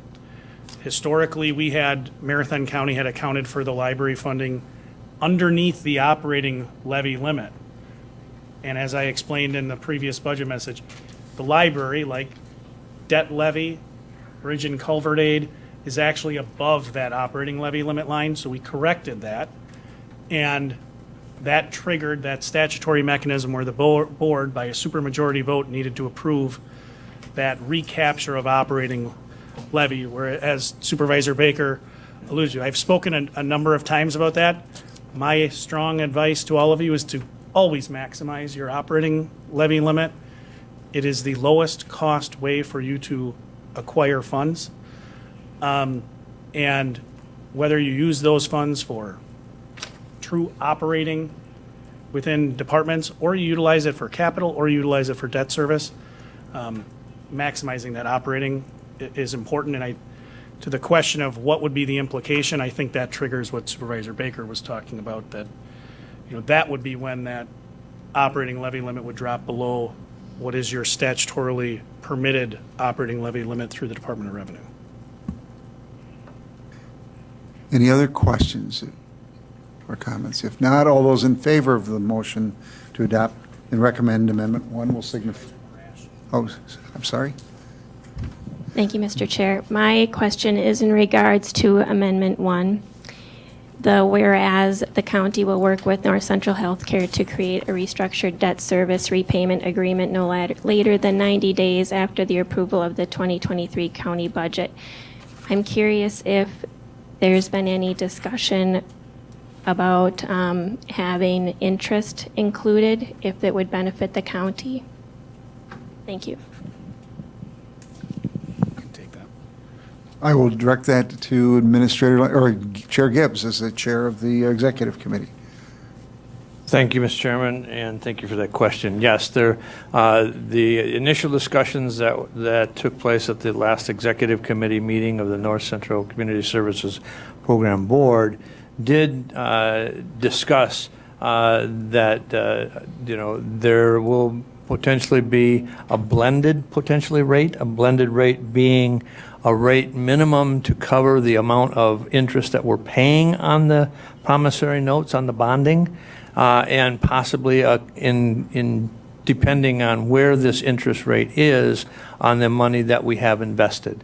So it's a combined, potentially combined number, but no less than the rate now. Understand that the bonding that this county has done for NCHC is in 3 different bonding periods and 3 different bonding issues, and I think each of those bonds have different bonding rates, so it would be a blended rate.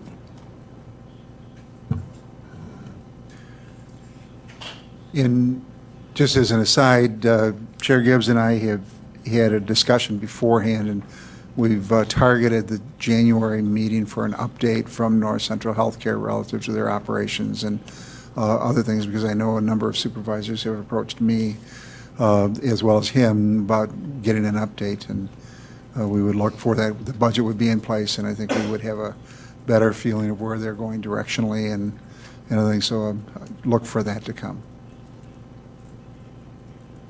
Other questions? If not, all those in favor of adoption of the amendment will signify by saying aye. Aye. Opposed, no? No. That motion carries, but not unanimously. Amendment 2. I see Supervisor Dickinson is here. Do you wish to explain your amendment? I think it's been circulated, but go ahead. Thank you, Chair Robinson. So the 5 resolutions, I'll just kind of state broadly, the 5 resolutions that I put forth, the general intent is to reduce either the budget or the tax levy, or a combination of both. As I've expressed before, the difficulty in trying to achieve a goal of reduction in government is significant. So in this first one, the intent of this was to, in a comment that the administrator had said that the wage, kind of the average, I believe the average wage increase due to the market study was 4.07%. It's not a question. I think, or you can clarify, but I believe that was what you had stated. My statement was meant to convey that the cost of implementation was approximately 4.07%, not that the average wage across individuals was 4.7%. And just to explain, not only did individual positions were they impacted differently, but the county, Marathon County, and particularly through tax levy, is not responsible for funding all wage increases. So what I did in coming to that estimate, working with Christie, was we backed out, let's take certain departments, administration, for example. If the cost to implement, according to the implementation methodology developed by McGrath for the Department of Administration, was 5%, we backed out the difference from our personnel budget of that gap between 5 and the budget at 8. Similarly, if a department was fully funded by an enterprise fund, such as the solid waste or the airport, I back that out to 0. What the solid waste department, how much they pay for wages in terms of implementation, is going to be a challenge for that department director and administration. Similarly, Central Wisconsin Airport, they're going to work with their board. ADRC, you make a direct levy allocation that's been the same for numerous years. That doesn't impact cost to the county. So perhaps my comment was inartful last time, but it's not that the average cost was 4.07%. Thank you. And this is where we get into the weeds of it all. This is where we get into the hard work of trying to figure out, how can I reduce something, and how do I go about doing that? And when you get into the weeds, you have the effect of it becomes what we aren't supposed to be doing as supervisors, county supervisors, and that's micromanaging department budgets. But that is, in essence, what we have to do. So my understanding was the 4.07%. So I looked at taking a 0.5% reduction from wages. And so what you have presented ahead of you in that spreadsheet are individual line items out of the 637-page budget for wages that are full-time and salaries that are full-time. In communication with Finance Director Palmer, in going back and forth with the spreadsheet, there were some items that were addressed, like ADRC and CWA. There were some, I believe there was some there might have been some sheriff's department things in there. So there were some that were no levy in the account, and I believe, like I said, CWA, ADRC, sanitation. There were some that were 100% grants, some in the social services, some in health, some in legal. And there were some special issues like insurance and property and highway. I removed those because I simply could not, it didn't seem, it wasn't going to affect the tax levy, is where I'll go with that. So what I left in there were the ones that would affect the levy and ones that were a percentage that had a percentage of grants. Again, the intent isn't to punish any staff. The intent is to somehow reduce off of the wage study, that we don't go up to that amount for the wage study. I'll use the example in schools where you can raise teacher salaries up to the CPI. So last year the CPI was 4.7%. Not all schools went to 4.7%. Some schools went to 3%, some went to 3.5%. So in that regard, what I was trying to, again, convey here was to not go to that 407 and just take a little bit off. And so that's what you have before you. Thank you. Supervisor Leahy. Thank you, Mr. Chair. So we have been reminded tonight again, and I'll say it again, I guess, that departments had been asked to decrease their operational costs over previous years, and they did that. The budget that was presented to us included decreased costs for every department. I had the opportunity today to have a conversation with Chad Billup, our soon-to-be new sheriff, and something I guess that just is a concern of mine in having that conversation. And if we're allowed to discuss other amendments at the same time, I see similarities between number 2 and number 3. But with those two amendments, my concern is that it's been made apparent that not all department heads, staff members, and administration were consulted in making these additional cuts to operational programming.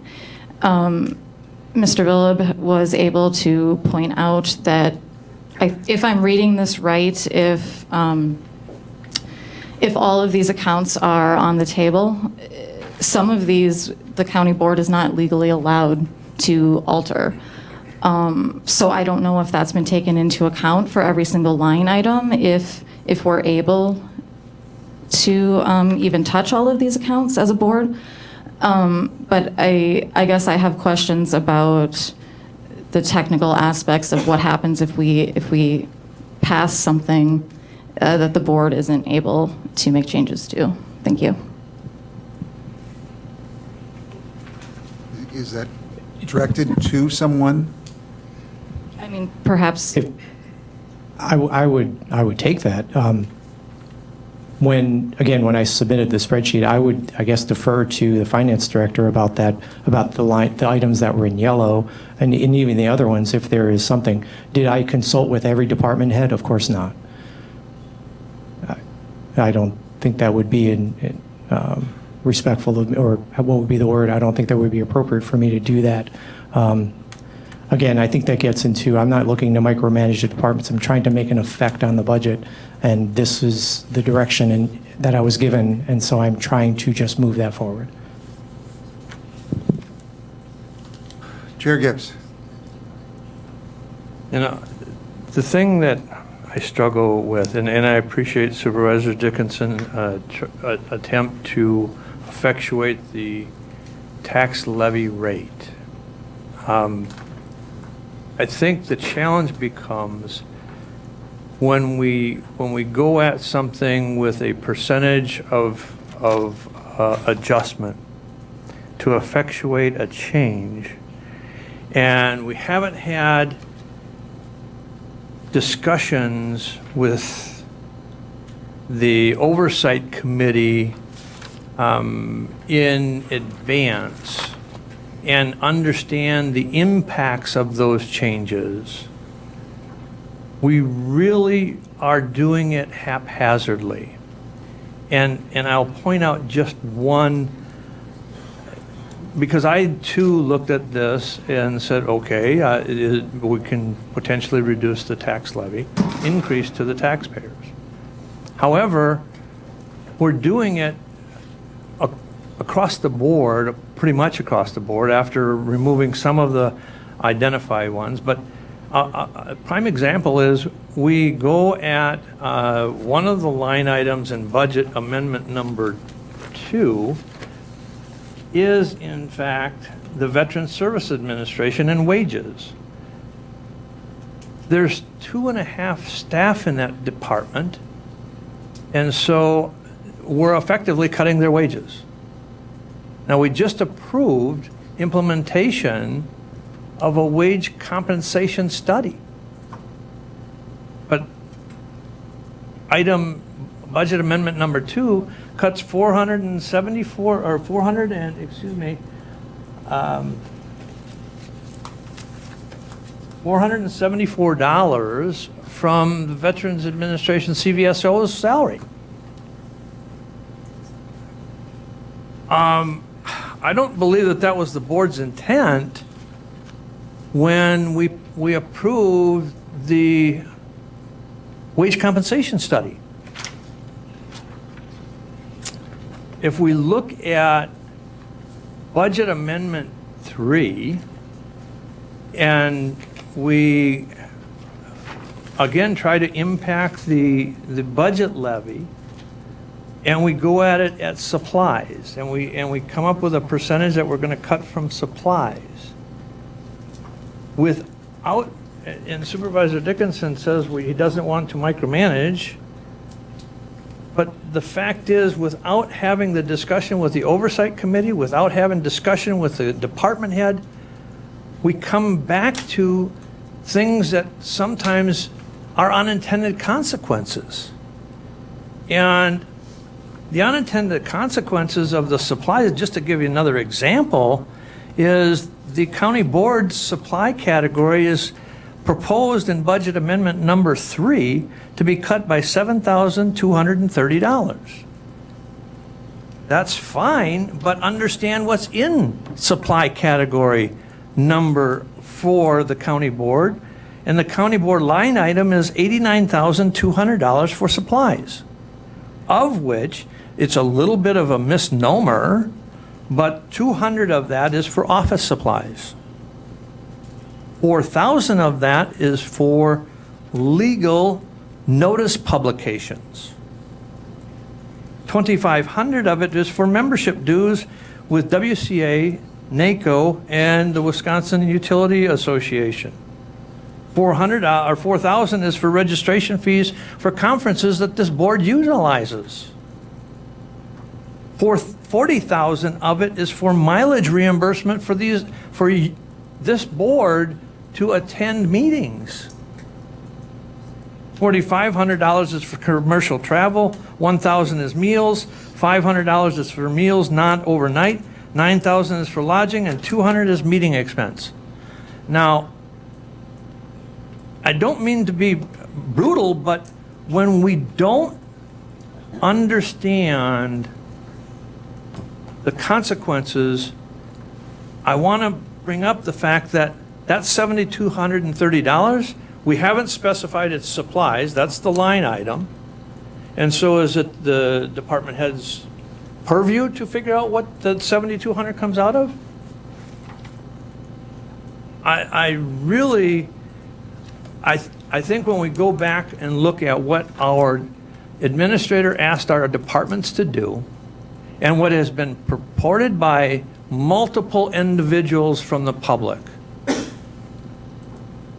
the impacts of inflation hit everything that this county does also. It hits in utilities that this county pays. It hits in the gas that we use, in the diesel that we use to plow roads. We've increased the salaries to be able to be competitive with the current staffing in this environment where staffing is a challenge. And so we have a potential amendment in item 1 that brings the tax levy increase to 3.1%. And now we're looking at additional cuts that, in my opinion, the staff have already been tasked with doing. And they've done a good job. In eight departments, they came in with a negative increase. So I can't support budget amendment number 2 or budget amendment number 3 because we haven't had the conversations with the oversight committee. We haven't had discussions with the departments. We don't understand the impacts that they have on the ability to deliver services to the citizens of Marathon County. Supervisor Dickinson, then Supervisor Leahy. Thank you, Mr. Chair. So I'll make 3 comments to that.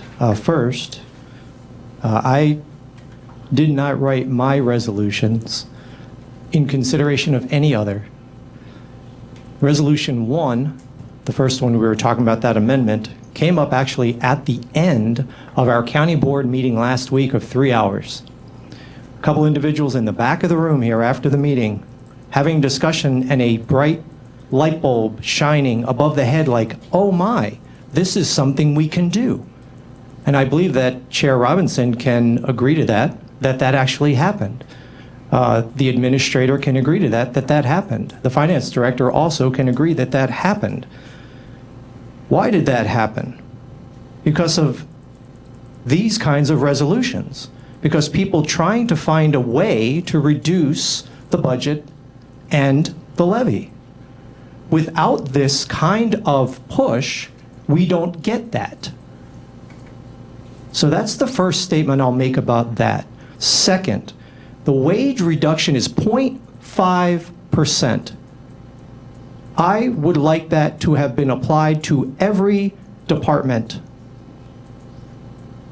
You get into the pick and choose where you have to go to someone like Veteran Services because you're trying to affect that impact on the levy, and you're trying to avoid those other situations. It is the overall concept that you cannot get to because of the complexity of what we're dealing with. If we would have discussion about the budget months earlier, we can have discussions with department heads about these kinds of things, but we can't. And so that is why I have brought those 2 items forward. And the third thing about the supplies, and I thank you for bringing up the county board supervisor example. When I looked at supplies, I applied a 2.5% to all of those departments that are listed. Then what I attempted to do is said, is that enough? Look at some of these line items. And I said, let's compare 21, 22 to what is expected for 23. So if you were to look at the budget for the county supervisors when it comes to the $89,000 in supplies and expense and go to the item personal auto mileage, in 2021, it's $29,211. In 2022, it's $9,013 as of October 17th when this report was run. The budget for 2022 was $40,000. Are we going to get to $40,000 in personal auto mileage this board? We are not this year. Next year, it is again listed as $40,000. I do not think reducing that by $5,000 is atrocious. And I do think that we as supervisors, if we're going to go ahead and try to look at the budget and reduce, we can take on some of that responsibility, and I thought that this was one way to do that. So, I'm sorry. So just to finish, my intent is not to punish any department. It is not to go behind their back. The intent is the reduction. If the resolutions, and I don't expect them to, if they don't pass, fine. But I will be thankful that at least we can start thinking about these kinds of things moving forward. Because as Supervisor Longahan had mentioned before about another topic about a shell game, there is something to be said about over budgeting in your departments and what you're doing with that extra money. It's one thing to say we're going to use that money, we're going to put it in a fund balance, and we're going to use it for CIP. It's another thing to over budget, line by line, constantly, year after year, and then use that money in a way to create a CIP, a fund balance of $60 million or $55 million. You're telling the taxpayer one thing in the budget, but you're using it for something else. Thank you. Supervisor Leahy. Thank you, Mr. Chair. Just kind of an additional comment after Supervisor Gibbs' statements. I think something that was implied in his statement, but perhaps not directly stated, with not understanding the full impact of these decisions, is just the potential for additional costs to the taxpayer at a later date, especially when we're talking about changes to the budget for public safety, sheriff, corrections, the DA's office. A lot of those departments are already departments that have had trouble staffing in recent years that have come to this board many times speaking of those concerns. And I would hate to unintentionally, pass the buck along to a later date where we pay in another way. Thank you. Chair would like to just point out that in at least two of the departments, in Highway and the Sheriff's Department, we've already made adjustments by reducing the overall salary line or the personal services line by in excess of $100,000 each to deal with attrition. So this cut, in essence, has more of a negative impact upon those departments where we've already made adjustments, and we're making further adjustments now. And I think we want to give some careful consideration whether or not we want to, in this case, have efforts to defund police through cuts in both supply line and others. In essence, that's what it is. It is that effort or the result that impacts their ability to operate. So what are your wishes?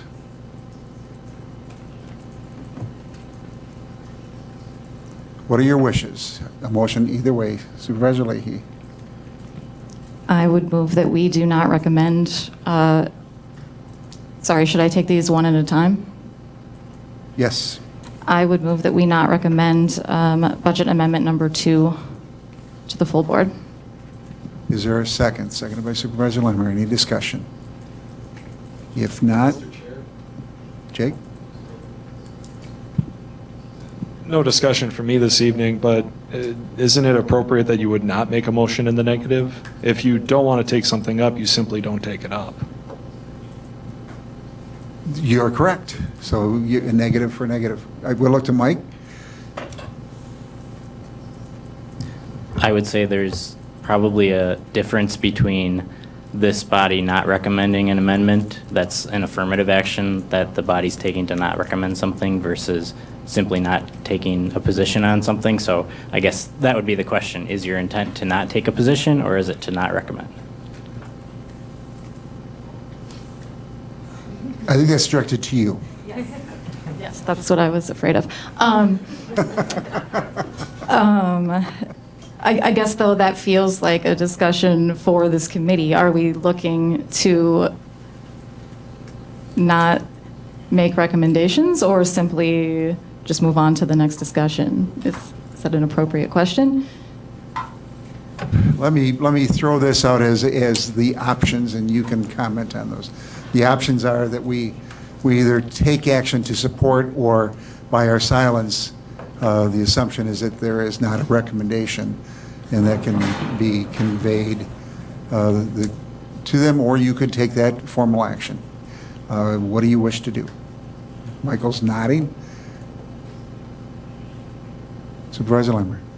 I think it's helpful to be crystal clear about what our wishes are, and just sitting here silently might not be affirmative or assertive enough. So I think I would prefer to directly state we're going forward with it or we're not going forward with it. And again, all resolutions and amendments are going to the county board, so with or without a recommendation. Supervisor Hart. That answers my question. We do not, I think per past practice, we don't end the amendments here. They move forward. So we have a motion before us. Is there any other discussion on the motion not to recommend number 2? If not, all those in favor of not recommending Amendment 2 will signify by saying aye. Aye. Opposed, no. That motion carries. Moving on to Amendment 3. Chris, is there something else you'd like to add, or Jake? Again, I don't want to be a stickler for protocol or anything, but can the clerk read back the motion that was just voted on? Please. What I have is motion by Leahy, second by Lemmer, to not recommend amendment number 2 to the full board. That did not include 3. No, it did not. Thank you. Thank you. She had requested that we deal with them individually. So it's at the clerk's request for tracking. Any, Supervisor Jean? Thank you, Mr. Chairman. I'll make a motion not to forward or recommend Amendment 3 to the full board. The motion would be not to recommend. They will all Yes, be that's what I meant. All right, is there a second? It's been seconded by Supervisor Lemmer. Any discussion? Chris? I have nothing further to add. Any other discussion? If not, all those in favor of the motion not to recommend will signify by saying aye. Aye.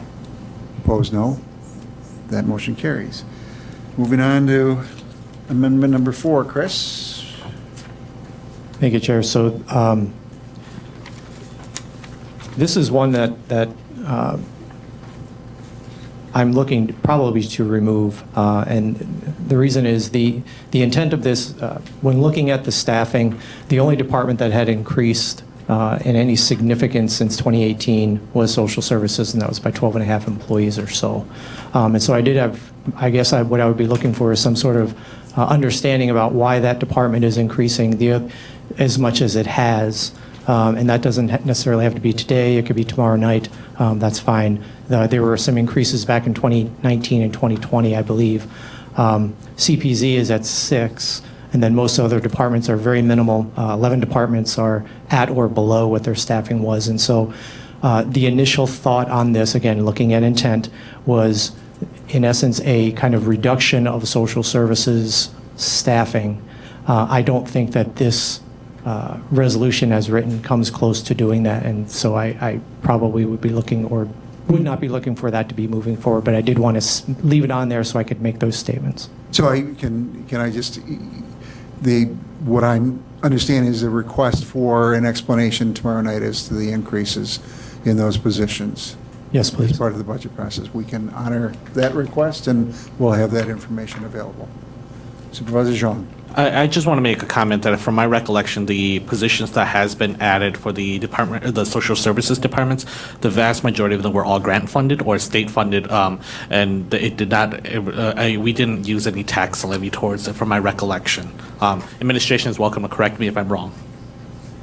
Supervisor Hart, did you wish to make a comment? I'm not sure if this is in regards to personnel services, but there was also an increase in social services because the youth shelter was moved from the sheriff's department into the social services department. So that increased their budget overall. However, their total budget they went beyond the 2% cut, and they did 2.3%. And I know Director Tilka was incredibly proud of that because she was able to provide a better service to Marathon County at a lower cost to the taxpayers. So that should be mentioned in this. Their department is pretty efficient, and any further cuts would start to make it more inefficient because it would start to take out social workers. And that would mean that we're not carrying out mandated services. we probably would have to she'd probably have to come back to the board in order to ask for funding to fund mandated services. So that's an explanation. Me and Supervisor Zhang both serve on the Social Services Board, and this was all done in the process. That budget came to the Social Services Board, then came to the Health and Human Services Board. It was all there. Those meetings were duly noted, and I attended all of them. So that needs to be noted. Thank you, Mr. Chair. Chair Gibbs. The other thing, I did do some checking on to explain to Supervisor Dickinson the challenge is, and I think Supervisor Zhang alluded to it, was that most of the increases that came in staffing came through this committee in various times, and there was caveats put on those that said if, and they were 100% grant funded, the last several increases, and that if the grant funding expired, the staffing would be reduced also in accordance with that. And so just to illustrate that, I think I found asked for clarity. Of the $185,003, $104,000 of this would have tax levy implications. The rest is grant funded. So each of these various accounts that are identified on the resolution, parts of those are grant funded.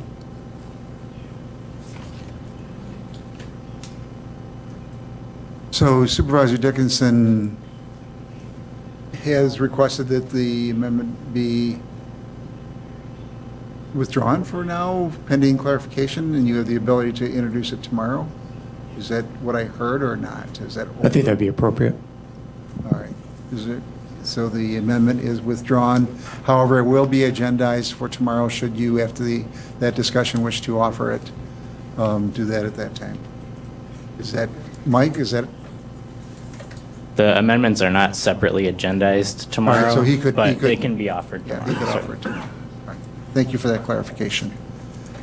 All right, moving on to Amendment 6. Or excuse me. 5. I turned the page. Chris. Thank you again. So in this, the principle behind this is simply is something that's been discussed in the board for years, and that is, should government be funding nonprofits? We have had action on this board a couple years ago where some nonprofits were removed. Administrator Carger years ago talked about a 25-year discussion about these kinds of things. In his quote in 2019, he said, the argument has always been, if you can't afford to fully fund mandated county services, why are you using county funds to support services provided by nonprofits that can raise money in the community by other means? In that regard, I believe, I'm of the opinion that government should not be funding nonprofits. And so this resolution gets to the heart of that matter. I was going to have McDevco included on that as well, that $40,000. After a conversation, there was the thought that there's this economic arm of the government, of the county board, the county that we don't have, and McDevco's ability to work with new businesses and start them up, it has a direct impact on our levy, and that maybe that would be sales and property taxes, et cetera, so maybe to remove that. I am not fully supportive of keeping that out of there, because I think by not putting it in there, it weakens the argument that government shouldn't be funding these other organizations. I will say this, and I will say this adamantly, and I hope every nonprofit, everyone who came here Thursday, listens to this and really believes and trusts this. There is no argument against the merits of any of these organizations at all. There is no ill will towards them. They do great work. So there is nothing in this that I'm saying their work shouldn't go on. it does get to the heart of what I was saying before. I will say that the funding that we are giving is 2.12% of their annual revenue based upon ProPublica sources and based upon some of their own reporting, annual reporting. Historical Society is the highest of about 13.6%. So the idea that, in fact, cutting this will impact or hurt is not fully accurate, because we are minimal in many of their revenue streams and their cash assets and such. In the last 8 years, we have given $2.5 million to nonprofit organizations. I don't know where that money could be going. Again, I know that there are merits to these, but the principle of it exists. I will say this as well. I think it creates winners and losers in this category. We have talked about two things recently in the strategic plan: affordable housing and childcare. There is no nonprofit funding of the YMCA, which has childcare services. And there is no funding of Habitat for Humanity of Wausau, which works on affordable housing. So and the question is, well, why is that? And it's because no one's ever brought it up. Because really, I think what happens with the nonprofit is somebody shows up and says, hey, what about this? We think it's good, we think it could help, and we get involved. And so that sort of thing, again, makes it difficult for me to support that. So this is the reasoning behind cutting that, is the association between the government and nonprofit. Thank you. Supervisor Lenmer. Somebody said, thank you, Mr. Chair. Somebody said at the public hearing last week that the budget is kind of a statement of our values, and I said last week that I value a strong community.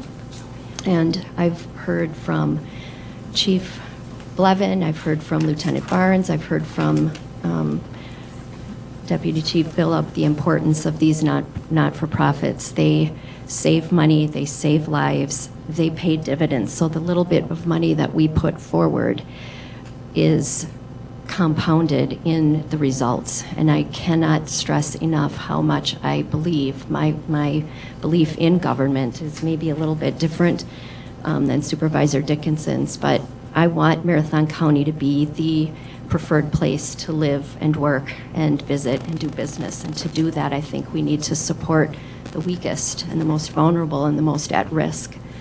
So I would not recommend putting this forward. I wholeheartedly recommend funding these nonprofits. I think they are vital to our citizens.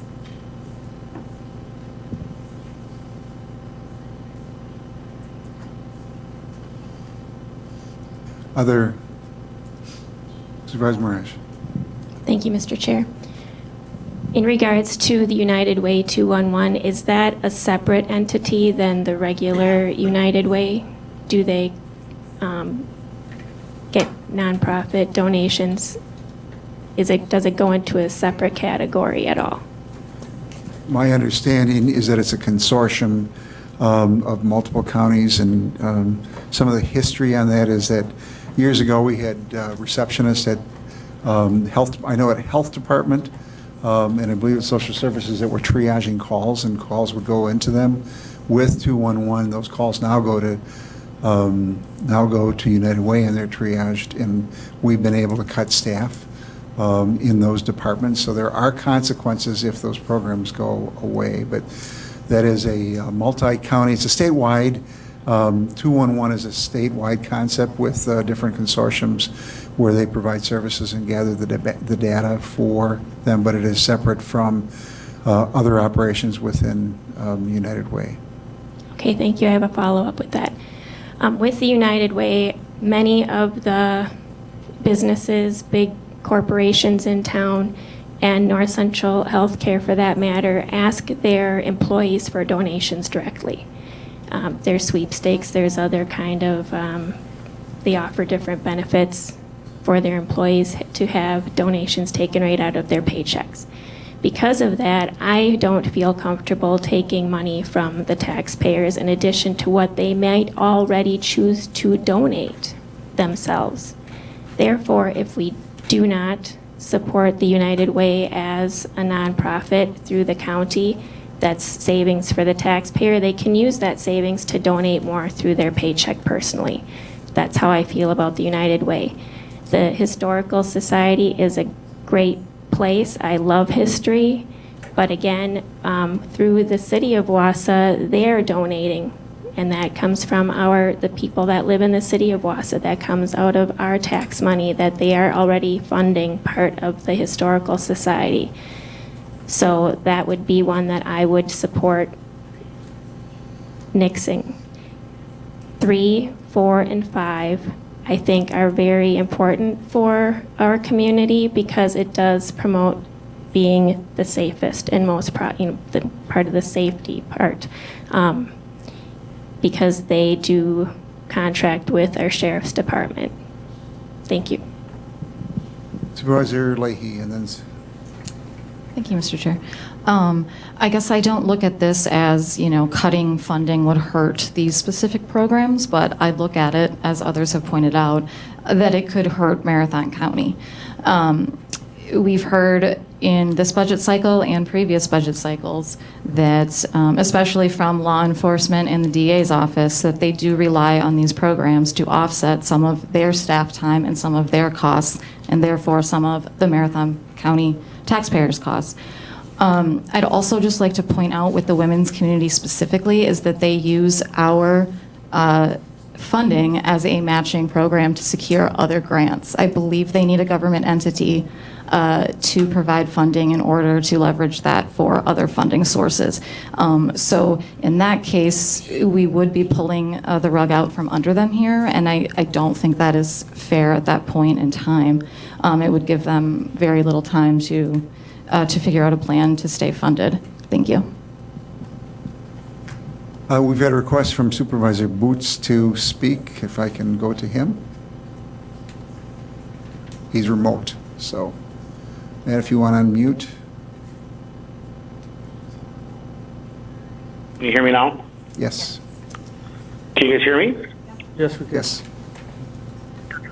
All right, thank you. A couple of things I'd just like to, I'm just going to do real quick. As far as the women's community goes and then the Judicare mediation program, like Supervisor Marash said, those will directly affect the Sheriff's Department, the DA's office, certain things for public safety. Judicare, for instance, it diverts about 250 cases a year from our court system. So the $15,000 is well spent. Women's community, the same thing. They call them. If we weren't funding these things, the $55,000, I don't know what the contractual would be to do those services, but I think that it's money well spent at this point. And again, we have discussed these things at the standing Public Safety Standing Committee, so I just wanted to point that out. I will not speak to the rest of those, but those for sure. I know we do. We've talked about them extensively at the, not this term, but last term we've talked about them. So thank you. Supervisor McEwen. Thank you, Mr. Chair. I know several years ago the county board agreed to cut the funding for every one of these nonprofits by 25% for every year. Is this the third year of doing this, or is this? These are the remnants. There were cuts to, if you go to the budget, and it's page 37 of the budget message. It outlines those that have had their funding phased out. These programs were decided that there was merit to partnering with them in the provision of services and the development of performance contracts, and the funding was continued for them. Thank you. Supervisor Lemmer, then Supervisor Jean. I just looked at my notes from last week, and thank you again. Jeff Sargent talked from United Way 211, and I believe he said the same thing, where they need the government support in order for them to secure different grants that help. So that was one thing. And then I also talked to somebody from North Central Community Action Program this morning, and if we were to pull funding, we would be dropped from that program. It's very needed. It serves in many capacities One of the things that they do is assistance for heating for low-income people, as well as insulating of homes, so it can keep people in their homes instead of having them rely on something more public. So I, again, would just like to recommend moving away from this. I'm sorry, Supervisor Strong? Thank you. I have a question and then a comment, and the question is for Administrator Leonard. I noticed that with these nonprofit, we had contracts with them and deliverables, etc. Did they all meet or surpass the deliverables that were granted, that were outlined in the contracts?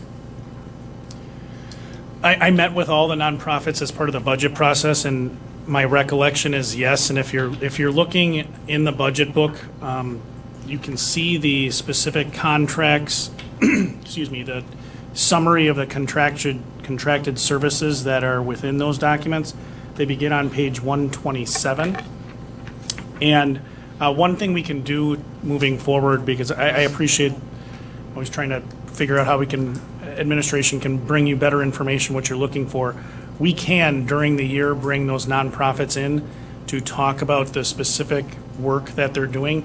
We did, excuse me, I apologize. For a little bit of context, during the pandemic, we had to make amendments to those contracts because you'll see for the Historical Society, for example, one of the things that the performance contract that we put in place for the funding that is contributed through the budget were programs that were delivered at various public library sites. With the pandemic, we had to modify those. But I just wanted to make very clear that each of the contracted services, a summary of what each entity is required to provide under the budget allocation, is provided with the exception of the mediation program. I'm still going to be working with Randy on exactly what those performance measures are. But the rest are in the budget, and I'd love to give you a great answer of yes for sure. My recollection is yes, but I can follow up with each of them. And we can present to the board. In a comment, obviously what I do for my day job is I work for a nonprofit organization too, so I understand the need for local cash match, especially when it comes down to leveraging additional grant dollars, whether it's from the state or federal government. So I'm going to be in support of these funding these nonprofits, as they're crucial and essential to our community. This board in the last term spoke a lot about celebrating Marathon County, and that's what the Marathon County Historical Society does. It does a lot of education, a lot of celebration. In regards to United Way 211, I know how crucial they were during the whole pandemic. Individuals reaching out to them for services. I myself had people from my own family that also reached out to them as well too for their services, their referrals, and their resource base and database of the resources in the community. And I personally, in my workplace as well, to have worked and partnered with North Central Community Action Program, the Women's Community, and Judicare several times on several occasions, and I have seen their impact as well too. So I would be supporting. I would not be supporting this amendment, and would be supporting providing funding towards these nonprofits. Thank you. Thank you, Mr. Chair. I know one of the discussions that we have is mandated versus non-mandated services, and I can get into this when we actually talk about the budget, but largely what I see is that the state mandates a lot of things to the county, but the state doesn't necessarily fund all of those mandates for us. So what they're kind of challenging us to do is to come up with ways to reduce our costs, to reduce our need to service those mandates. And with a lot of these nonprofits, that's what I'm seeing here. It's our way of making sure that, you know, we don't have to spend money on providing those mandated services, because these non-mandated services help us mitigate that. A second point I wanted to make, and I also work for a nonprofit. I do the bookkeeping for that nonprofit as well. Pulling the funding without giving a warning to these nonprofits can be hugely detrimental. My nonprofit is very small. They probably have nothing compared to any of these budgets, but any of this funding would destroy it. So it's not that there's a merit of whether or not we should fund these. It's we can't do that just at a whim. We have to give them a heads up. I think it was done properly before where some were kind of weaned off. That process isn't happening here, so we might end up inadvertently really hurting these nonprofits, especially at a time where we talk about the cost of inflation. That hits these nonprofits as well. So they're also have increasing costs, and pulling their funding, like I said, is really going to hurt them. Thank you. Supervisor Marshall, and then Supervisor Dickinson. Thank you, Mr. Chair. I have a question for the administrator. I did pull up a newspaper article from 2019 that says the board calls for county funding of those programs to drop by a quarter each year until it reaches zero. At what board did they reverse that?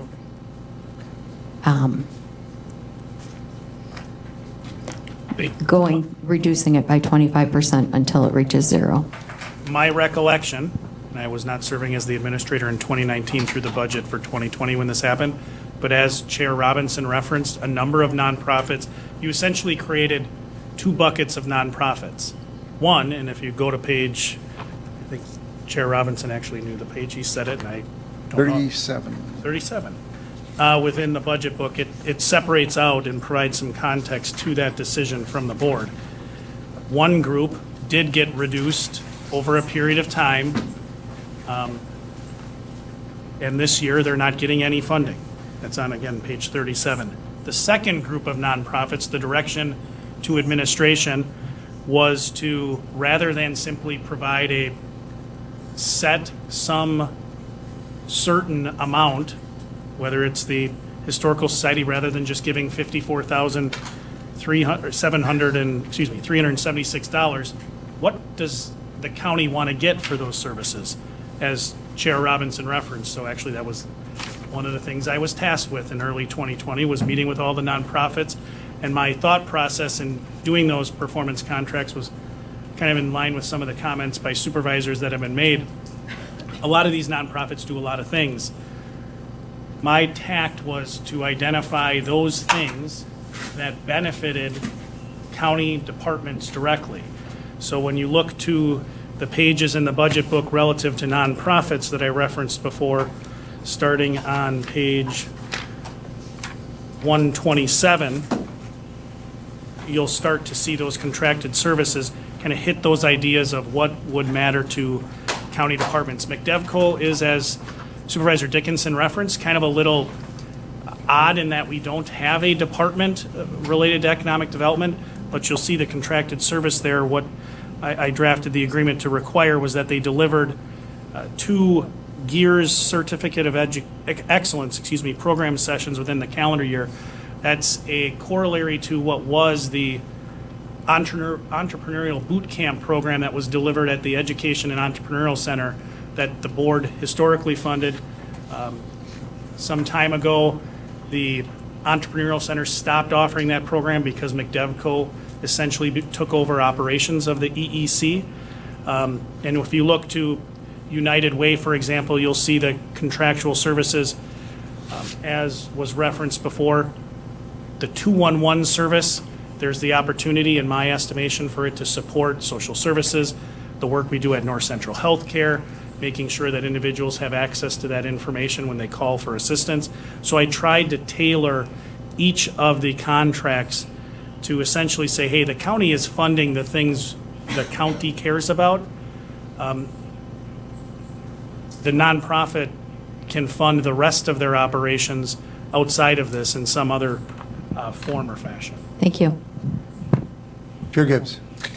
Yeah, I totally appreciate Supervisor Dickinson's offering of the amendment. I think it is incumbent upon us, though, to look at, first off, we had this discussion back in 2017, 18, and started a process where in some, and Administrator Leonard alluded to it, that some nonprofits were defunded over a period of 4 years by reducing their allocation by 25%. 2023's budget has 0 for those that have been defunded. So now they have met the full 4 years and have been defunded. We have then gone out and contracted for specific services with these nonprofits without having, again, an understanding of what the impacts to the nonprofits and to the services that we're clearly contracting for. We need to understand that before we start defunding. If we're going to defund, we need to have those discussions. We need to have those understandings. In other words, what happens to the ability of the women's community? I'm not saying that we don't need to look at it. We need to look at it. But before we just drop the ball on them, because we have gone out and contracted with them, we need to have that discussion. And we need to have that discussion at the appropriate standing committee and understand what services we're getting for the dollars we're spending. That's no different than anything else that we're doing in the county. We look for the value of the return for the taxpayer, and what are we getting for the service that we're delivering? At what level? Thank you. Chris? Thank you, Chair. I appreciate all the comments, and I understand where you're coming from. So those nonprofits that were cut funding, have they collapsed would be one question. Have they gone into financial disarray? I guess we don't know unless we research those. That would be one comment to make. Second comment, this is a new board, new work. This is a new budget. This board is not the same as the one in 2017 or 19 or 20. So I think it's important for us to realize just because something was passed in the past doesn't mean that we don't have the responsibility to make these individual decisions here. We can't just say, well, we did it last year, let's just continue to do it that way. I don't agree with that. Third thing I would say is, I wonder if there's any will at all to wean, to change this resolution, to move it into a 3-year or a 4-year or a 2-year or something like that. That would be a question that I would put out there. I would be willing to entertain that as an amendment. When funding is reduced, for anyone, any organization, whatever, you have to find a way to replace it. That's not our responsibility. If we're going to have the principal thought process that this is not what we're going to fund, then it has to be up to that organization to figure that out. In what I have looked at, in the amount of money that we're talking about, I trust that they can do that. A couple of the organizations, and I don't have it in front of me right now, but I do recall looking at it, receive money from other government organizations. So I wonder if they could still receive their match if they don't receive our money. Or maybe there's another.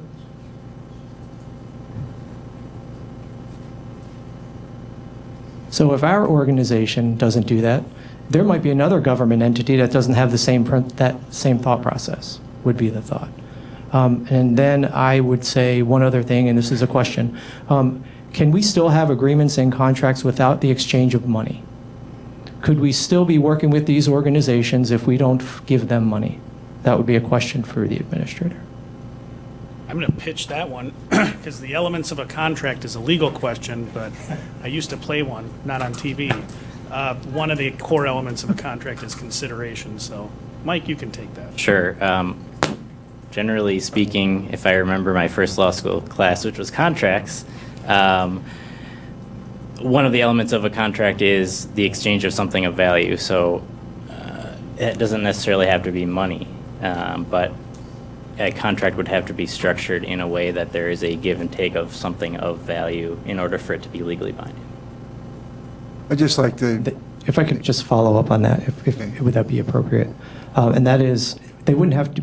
We wouldn't necessarily have to have contracts. We could have maybe agreements. Would that be different than a contract, or is that the same thing, the same flavor? In my world, an agreement is a contract, unless you don't want it to be legally enforceable, in which case it's a piece of paper. Fair enough. Sorry for the... I was just warned that my parking time is expiring soon. Pass the hat. So we have gone for a long time. Thinking as an example of an agreement we could have for valuable consideration would be around parking with the city, perhaps. We'll work on that. An agreement or a contract? I would just like to just throw out, I want to be careful of unintended consequences because years ago, we had a directory, a service directory that was published and made available, and our staff used it at social services and health. We funded that directory, and we moved to an online program through 211. And that online program gave us not a once a year snapshot, but a real-time snapshot and access to services. I think you heard people using that for crisis intervention services. I think back to one of my former constituents, now one of Michelle's constituents, Ricky Krieger, who was, we took his house through tax foreclosure. And Ricky used 211 services, and he used North Central Community Action Services to find him a house. I think there was very clearly a partnership with both organizations that went for the greater good of the citizens of the county. And I think that partnerships are how we improve our community. We share those costs instead of bearing those costs. And my fear is that if we don't have access to the 211 services and it goes away, we're going to need to build in additional capacity at the Crisis Center, North Central Healthcare, at the Health Department, Social Services Department, and others to provide those services if it goes away. So make sure we think that through. So what are your wishes? We have an idea with lots of discussion. Supervisor Hart. I would make a motion to not recommend this amendment number 5 to the full county board. Been moved. Is there a second? Second by Supervisor Lemmer. Any discussion? If not, all those in favor will signify by saying aye. Aye. Opposed, no. That motion carries. We're on to the library. Chris. Thank you, Mr. Chair.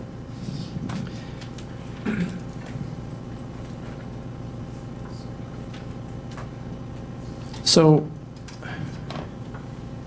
there's a couple considerations when we're talking about the library here.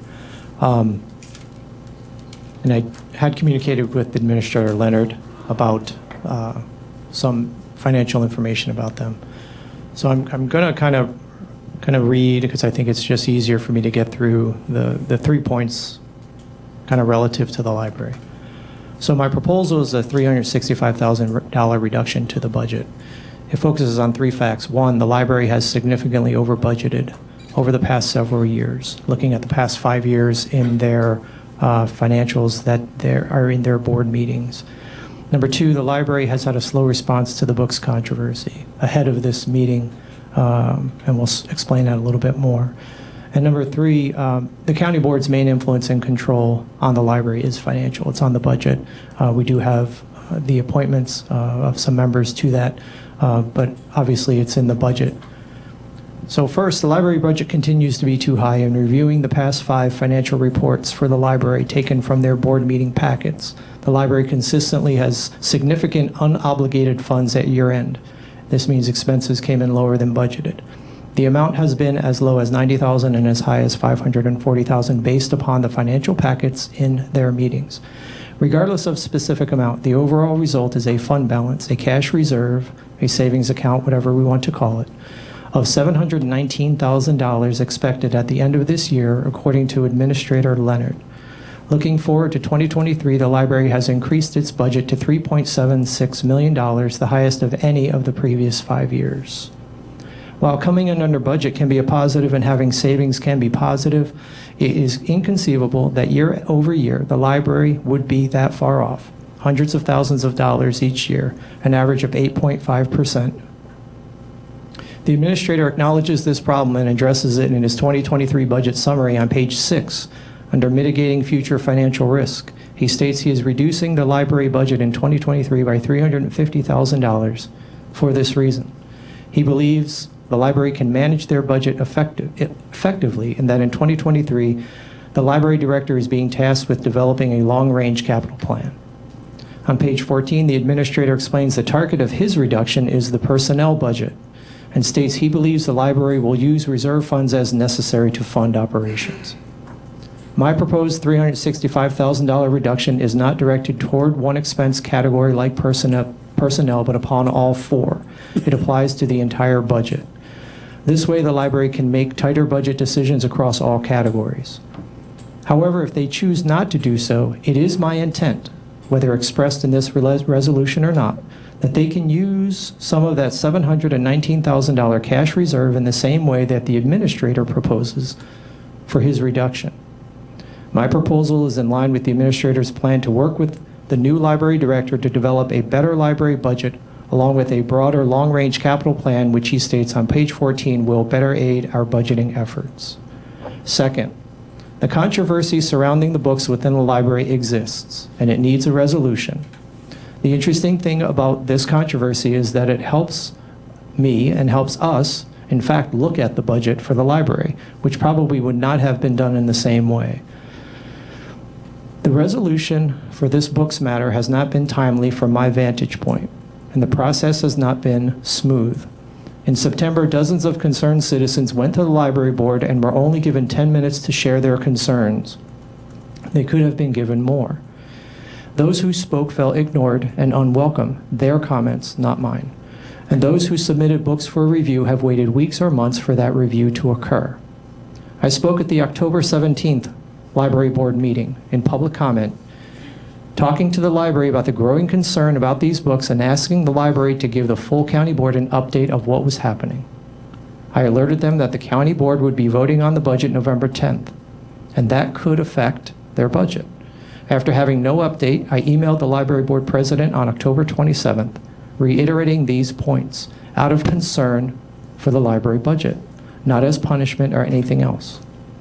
I did not receive a response to my email until November 7th, this past Monday. In that email, the library director stated the review meeting is scheduled for November 28th. The library board's policy 1307 states that when a request to review a collection is received, the library director will immediately appoint a committee. From there, the books will be distributed to the committee, and once that happens, within 1 week, the meeting will convene. Has that happened here? I don't know. It doesn't appear to be the case. I could be wrong. I don't know when the reviews were submitted. In addition, I had hoped that my communication with the library board president would have been taken more seriously in regards to this budget vote timeline. I feel the county board needed a resolution before we set the budget. We only have two powers, as I stated before. One is appointments to the board, the other is the budget. In that regard, I feel the budget reduction lets the library representatives know we expect both frugal use of funds and a fair and timely response to our citizens and our supervisors. However, none of this addresses the books themselves, which I think has to be brought up. While these books in question are not considered pornography, because if they were, we would expect that they could not legally be in the library, many of them do contain pornographic or sexually explicit images, graphic illustrations, and text, stories of sexual discovery and abuse, hints of pedophilia, vulgar and obscene language and dialogue. Because of the graphic novel style, many of them seem geared towards teens and children. None of the books I am referencing have anything to do with sexual education, as would be in a health class. Not one. Consider that if these books were movies, they would be rated R, possibly NC-17, restricted or not suitable for children. If these books were video games, they would be rated mature 17+, or adults only 18+, for having sexual content and strong language. Sexual acts and imagery in any context, even in one scene of a movie, would cause that movie or video game to be labeled and restricted. Some types of sexual acts would even restrict those products further. So it is fair to ask, why don't these restrictions apply to the library? Why does the library choose to allow these books in, to not filter them out in the first place? And why does the library not respond in an efficient manner to review and remove these books when people ask these questions?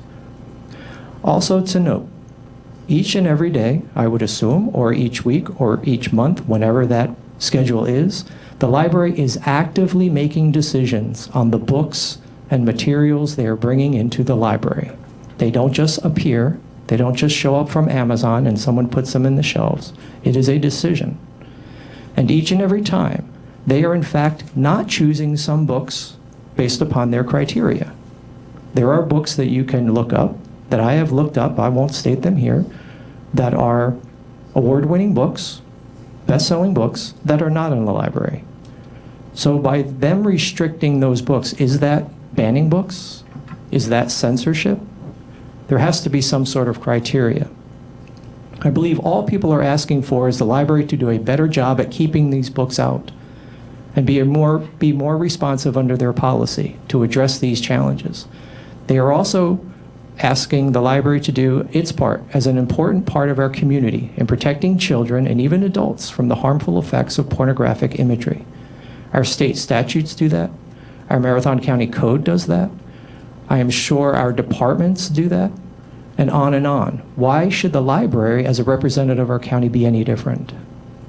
My final comments are about libraries in general. I love libraries. I have benefited greatly from all sorts of libraries, from local to university.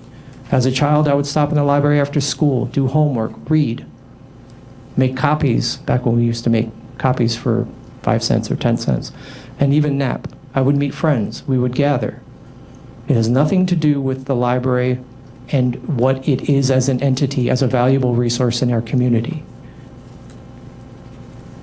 So, the last thing I would say, all this is about ensuring that the library will be a good steward with taxpayer money and our children. Thank you.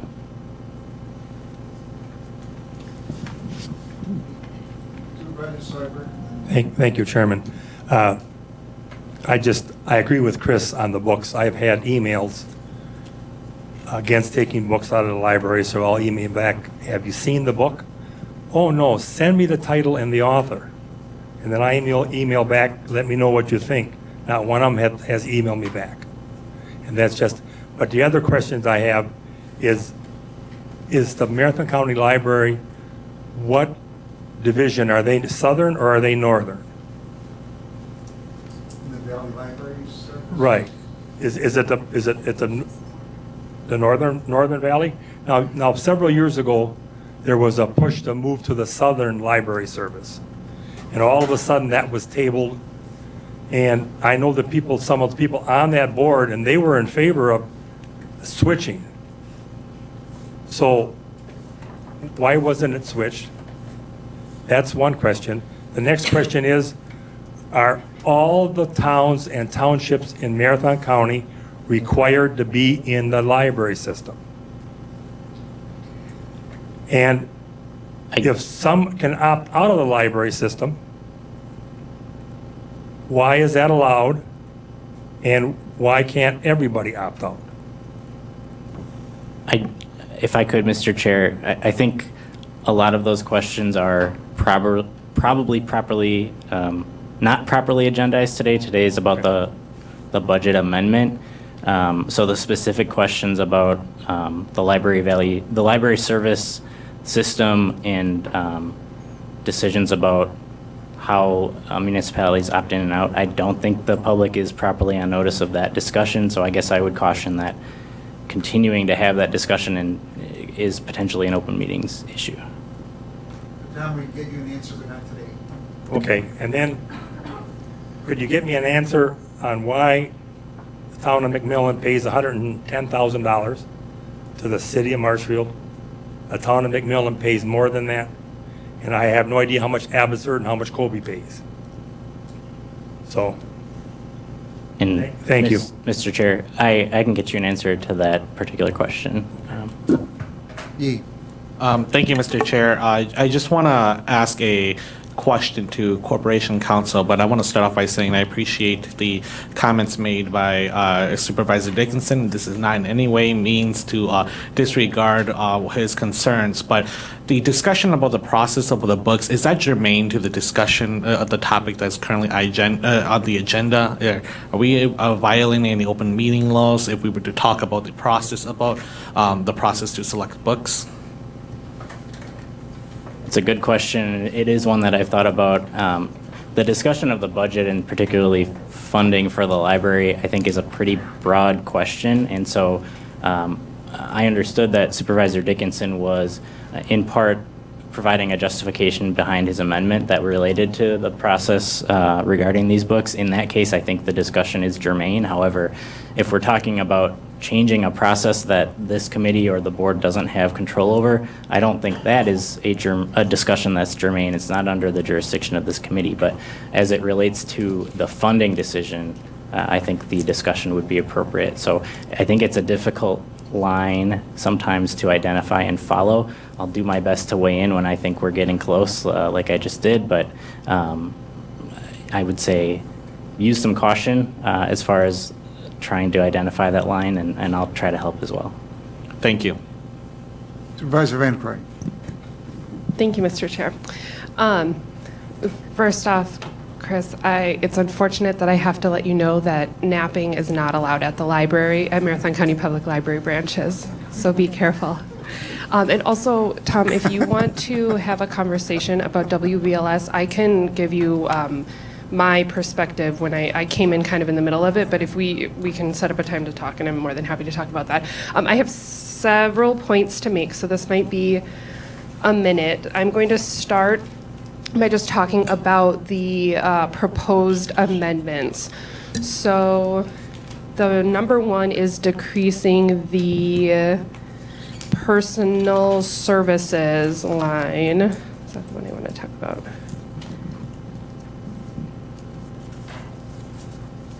Which I think is supposed to be personnel. So I've had a chance to talk with the library director about what these cuts would mean for the library.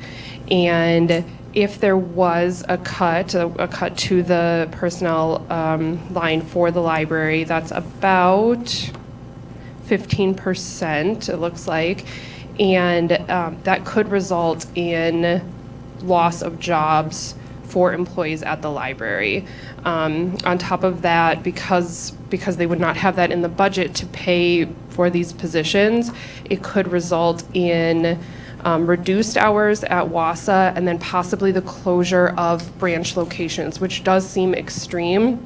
But what you need to know about our branch locations, which are, are in our rural parts of the county and are serving people very importantly, is that most of them only employ 2 staff there. So even a loss of 1 position at one of our branch libraries could result in the closure or significant hour cuts because they wouldn't have the bodies to staff those. So that is the first point that I'd like to make. Second, going on to the contractual services line, I think that Sharon brought this up in her public comment, if I heard it correctly, that she did remind everybody that the contractual services, a lot of those are services we contract with the county, kind of with ourselves, if you will. So that money is coming back to us when we have to retain legal, which we've had to do in the last 2 years. That money is going to Corp Counsel's office. The supply, just a clarification on the supply and expense category, is things were changed a little bit how things were coded with different GLs. So it may appear that there was an increase over last year, and maybe Christy can speak more to this GL change, but the previous GL of, let's see, 666,930 now is under 665,930. So that may create some confusion in what was last year versus moving forward.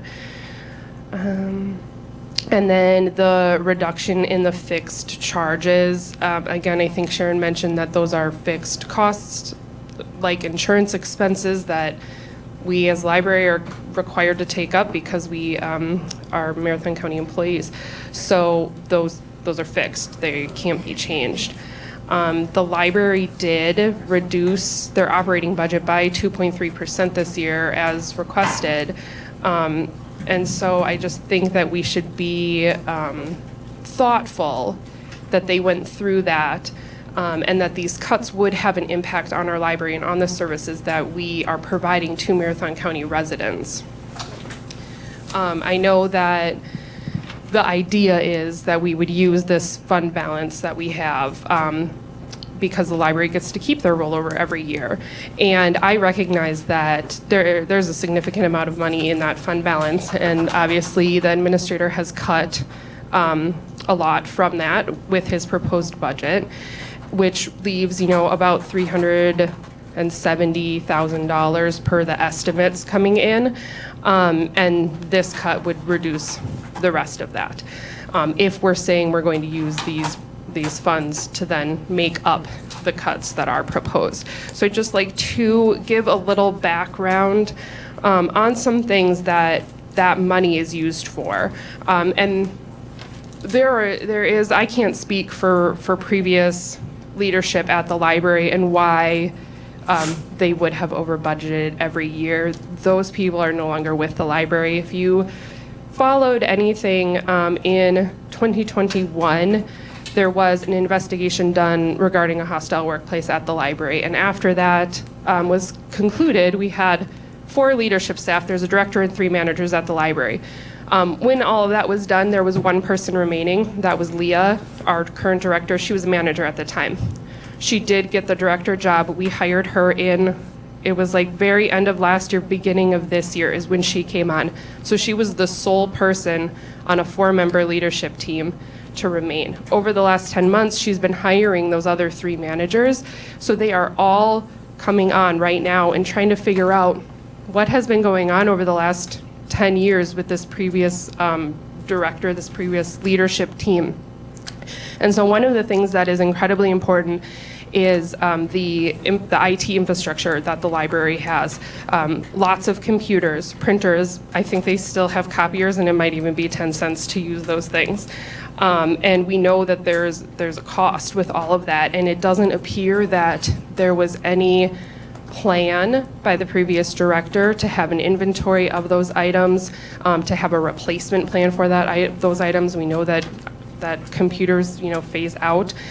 So those are some things that the staff is working on creating a plan for, is really those hard IT costs specifically. But on top of that, the other things that we need at the library is a new sorter, and that's the machine that sorts the books into the appropriate departments so that we don't have to hire manpower to do that because it's incredibly labor intensive. And a new sorter, I think Sharon shared $90,000, but it's an estimated maximum of $130,000. So that's a pretty significant cost that those rollover funds need to be used for so we can continue to operate efficiently. The self-checkout machines, which also reduce personnel costs to have those are $15,000 each, and they'll have to be replaced at some point. There are 70 patron computers, and an estimated cost of $800 a computer, which seems like a low estimate to me, but I guess I'm not an IT professional. And that is the plan that they're working on is, what are our oldest computers? How are we going to replace these timely? Because it's such a serious service that we provide, because people don't have access to their own computers or their own internet in parts of the county, to apply for jobs, to be a self-sufficient person, to check on their health insurance. Those sorts of things are important. Just a couple other things, all of the security software that comes with computers, the server upgrades, some less exciting things like a book cart. Our branches are outdated and old, and they deserve to have new chairs and be a nice place like our main branch in Wausau is, and that hasn't been done. A lot of focus was on Wausau in the past, and so those sorts of plans on moving forward with just basic tables and chairs at our branches, so those patrons also have nice things, is important. So if this amendment goes through, not a single one of these things is going to happen. If we want to continue to employ people and pay corp counsel and HR for their services, pay for the insurance we're required to pay for, none of these things will happen.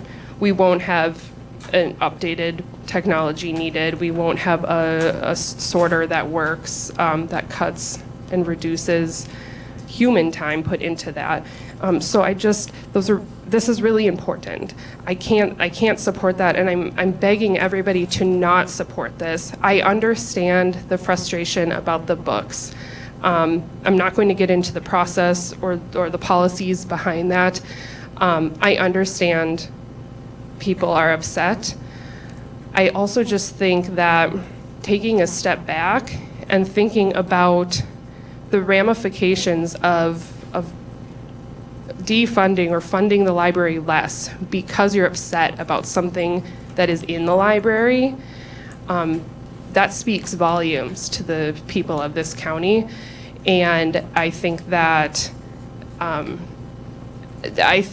it doesn't speak well. So I really want to reiterate how important it is that the library continues to be funded. We're already taking a cut from the administrator that is significant, but we can't complete any of these things. We can't create a place that is good for people if we don't have this rollover funds. I said it again, or I said it before, I'm going to say it again, that this leadership team, they're new over the last year, and they haven't had a chance to figure out what the previous director was doing. I think we need to give them this chance, keep the budget the way it is for this year, and allow them to create this plan and come back to us. If that is what the board wants, we can have them come back to us and tell us, this is what we're going to do with our rollover funds that you're concerned about. This is the plan that we have. We have a 5-year replacement plan or whatever it is, so we understand what those are for and that it's not just a greedy over budget that happened in the past. I think those are all the comments I wanted to make. I won't just continue to ramble on. I'm clearly very passionate about the library, and I think this is incredibly important. I understand, Chris, where you're coming from with this amendment, but I don't support it, and I'm going to ask everybody else not to support it. Thank you. All right. Any other comments? And I think we're going to start to put some time limits on, so we're not here at 5:45 tomorrow, or 6:45 tomorrow. Supervisor Baker, then Supervisor or Chair Gibbs. Thank you, Chair Robinson. So I'm actually asking for clarification more than making a statement. Christy sent me, I asked Christy for the library spending actual versus budget over the last few years. And based on what she sent me in 2021, the actual spending was $3,078,714. And through 10/31/22, $2,608,868. So if I multiply that by 12 and divide by 10, I get $3,130,000 this year. So about 3.1 million both of the last 2 years, if I'm reading that correctly. The levy is 3,389,685. So with a 365,000 cut, the new levy would be 3,024,685, which would be 105,957 under the spending for the last 2 years. So that, to me, that looks like with this cut, the library would have to take out 105,000, 106,000 out of the reserves to maintain spending at the level of the last 2 years. So it doesn't need to be answered tonight, but I would, if that's the case, I will vote one way. If I'm off on my calculations, I might vote a different way. So I would, if someone feels interested enough to give me that data, I would appreciate that. Thank you.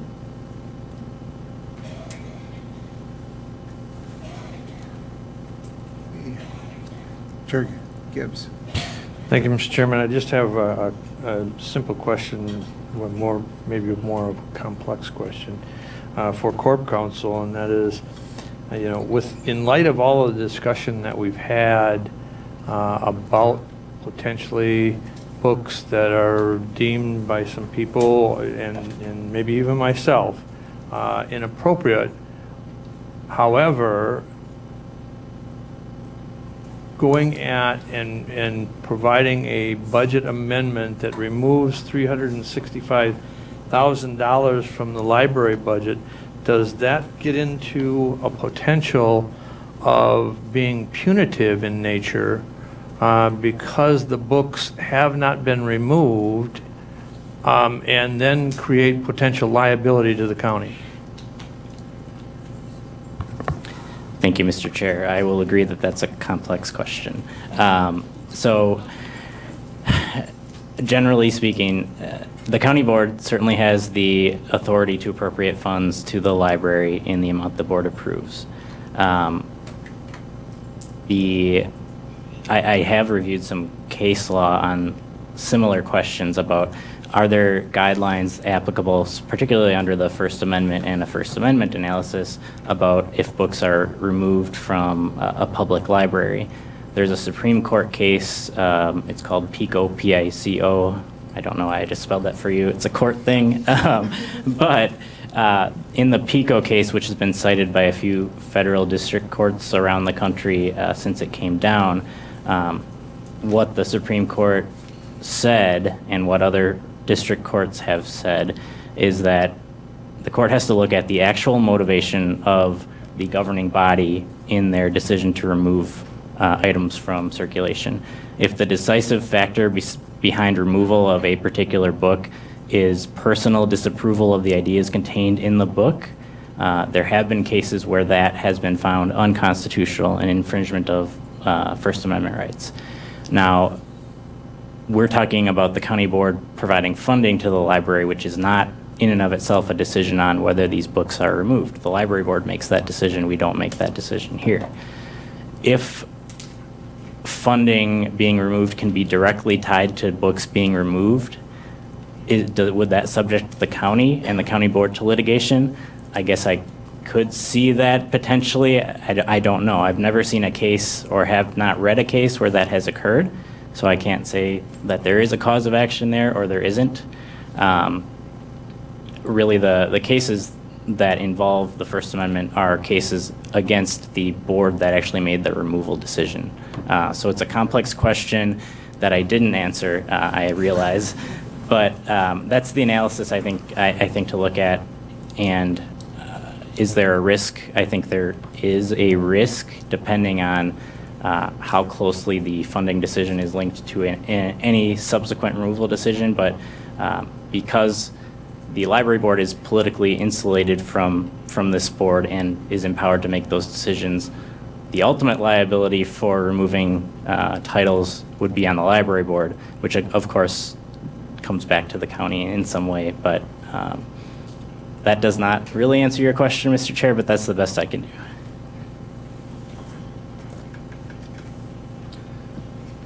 Supervisor Dickinson. Thank you, Mr. Chair. I just want to ask a question of maybe a couple questions or clarifications here from the administrator, if I could. And it gets to what the cash reserve that is set that the library is looking at is $300,000. Is that correct? Is that, you mentioned that in your budget summary. Is that that's a goal that they have? Is that correct? That's a goal that I, sitting down with the library director, kind of came up with in the last budget. And I'll tell you, kind of my thought process there was, as was alluded to by Supervisor Van Cray, my thought process was I recognize that they have capital needs at the library to replace various things, a computer, or public computers, sorters, things of that nature. But there was no direct tie in my mind, or monitoring, I should say, of that reserve and what the capital needs were. So it was kind of a two-pronged discussion I had with Leah, the director of the library. First, I'm going to set, we're going to monitor this to kind of have 300,000 be a place where it should be. And the second part is you need to come up with a 5-year capital plan, very similar to what, if you look at the last page of the budget, the last 2 pages, and I know this has been remarked on by several of you already in previous meetings, there are a lot of things on that capital funding plan that are not funded with, or approved, I should say, by the board in terms of those capital items. So Central Wisconsin Airport has things listed. We have things listed from the Solid Waste Department. My request of Leah to talk with the library board was develop the plan. Let's enhance transparency by putting it on this document. The 300,000 was a target that I set just based on having been present over the last several years and hearing the discussion about, hey, what is this fund? This fund is getting out of control, is my paraphrasing or my interpretation of the discussion at various committees. Hey, the fund is growing. Why doesn't the library fix the roof of the library and the county doesn't have to do it? And my sense was that didn't serve anyone well. So I tried to set a threshold that we would look at and monitor each year to not let that fund grow, but also give the library some funds necessary to kind of affect its 5-year capital plan, with the understanding they need to develop it first. I don't know if that's answering your question.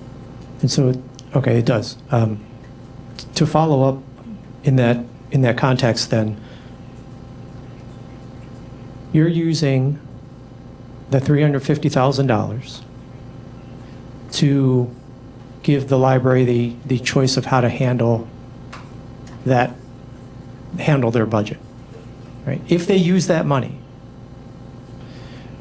there's a likelihood they're going to be over budget again, which will then allow them to refund the cash balance. I don't, is that a question for me? It's a kind of a statement and a question. If we have consistently over budgeted, then we know that at the end of 2023, there's the potential that exists for funds to be there to go back into the reserve, especially if you give them money to help meet their budget. I don't disagree, which is why the second part of my approach was kind of two prongs. It was, one, set the threshold to monitor, and the second part is we need enhanced transparency about what the funding is being used for, which is why my goal over the next several months with Leah, and she's already working on that plan, as Supervisor Van Cray referenced, is really to essentially incorporate within your capital funding plan that you see as part of the budget, to list Marathon County Library computer replacement with how many and the cost, and indicate that the funding mechanism is library reserve. If it's tables and chairs at Stratford Branch, explanation of how much, and the funding mechanism. The absent that, certainly there's a way for the library board and this board to, through conversation, do it differently. They could operate like any other department and go through our capital improvement process. But statutorily, I think it's really important to, statutorily they are different, somewhat. Much like solid waste has, they pursue capital projects using their own funds. They're ultimately approved as part of the capital funding plan, but at least you see them. So to your point, yes, I think there's always that, that's what I saw as well. Like, hey, they could still, it doesn't solve the problem. Transparency is the only way you solve that problem. So that was my discussion with Leah, and she totally understood. Let me just make a quick point, and then we're going to take a quick recess. But Chris, I think some of the things that you've raised, Ken Day and I raised 10 years ago, relative to just having money go to the library and then the reserves would be there and with no county control, and the concerns with the size of it. But at that time, there was a maintenance of effort requirement. The county couldn't cut its levy. And so there have been some changes that have occurred on the state level that give us more flexibility as a county. And I think what the administrator is advocating for is increased transparency and looking at those reserves and bringing them in through the capital project, which I fully support, which I think would in the long term lead to more transparency and others. But there still is the underlying state statutes that direct the surplus into the library's fund balance, if you will, for their purposes versus if it were a normal department into the county's fund balance. So we need to resolve that. But I've had a couple of people ask for a quick recess. If we could take, be back in 6-7 minutes.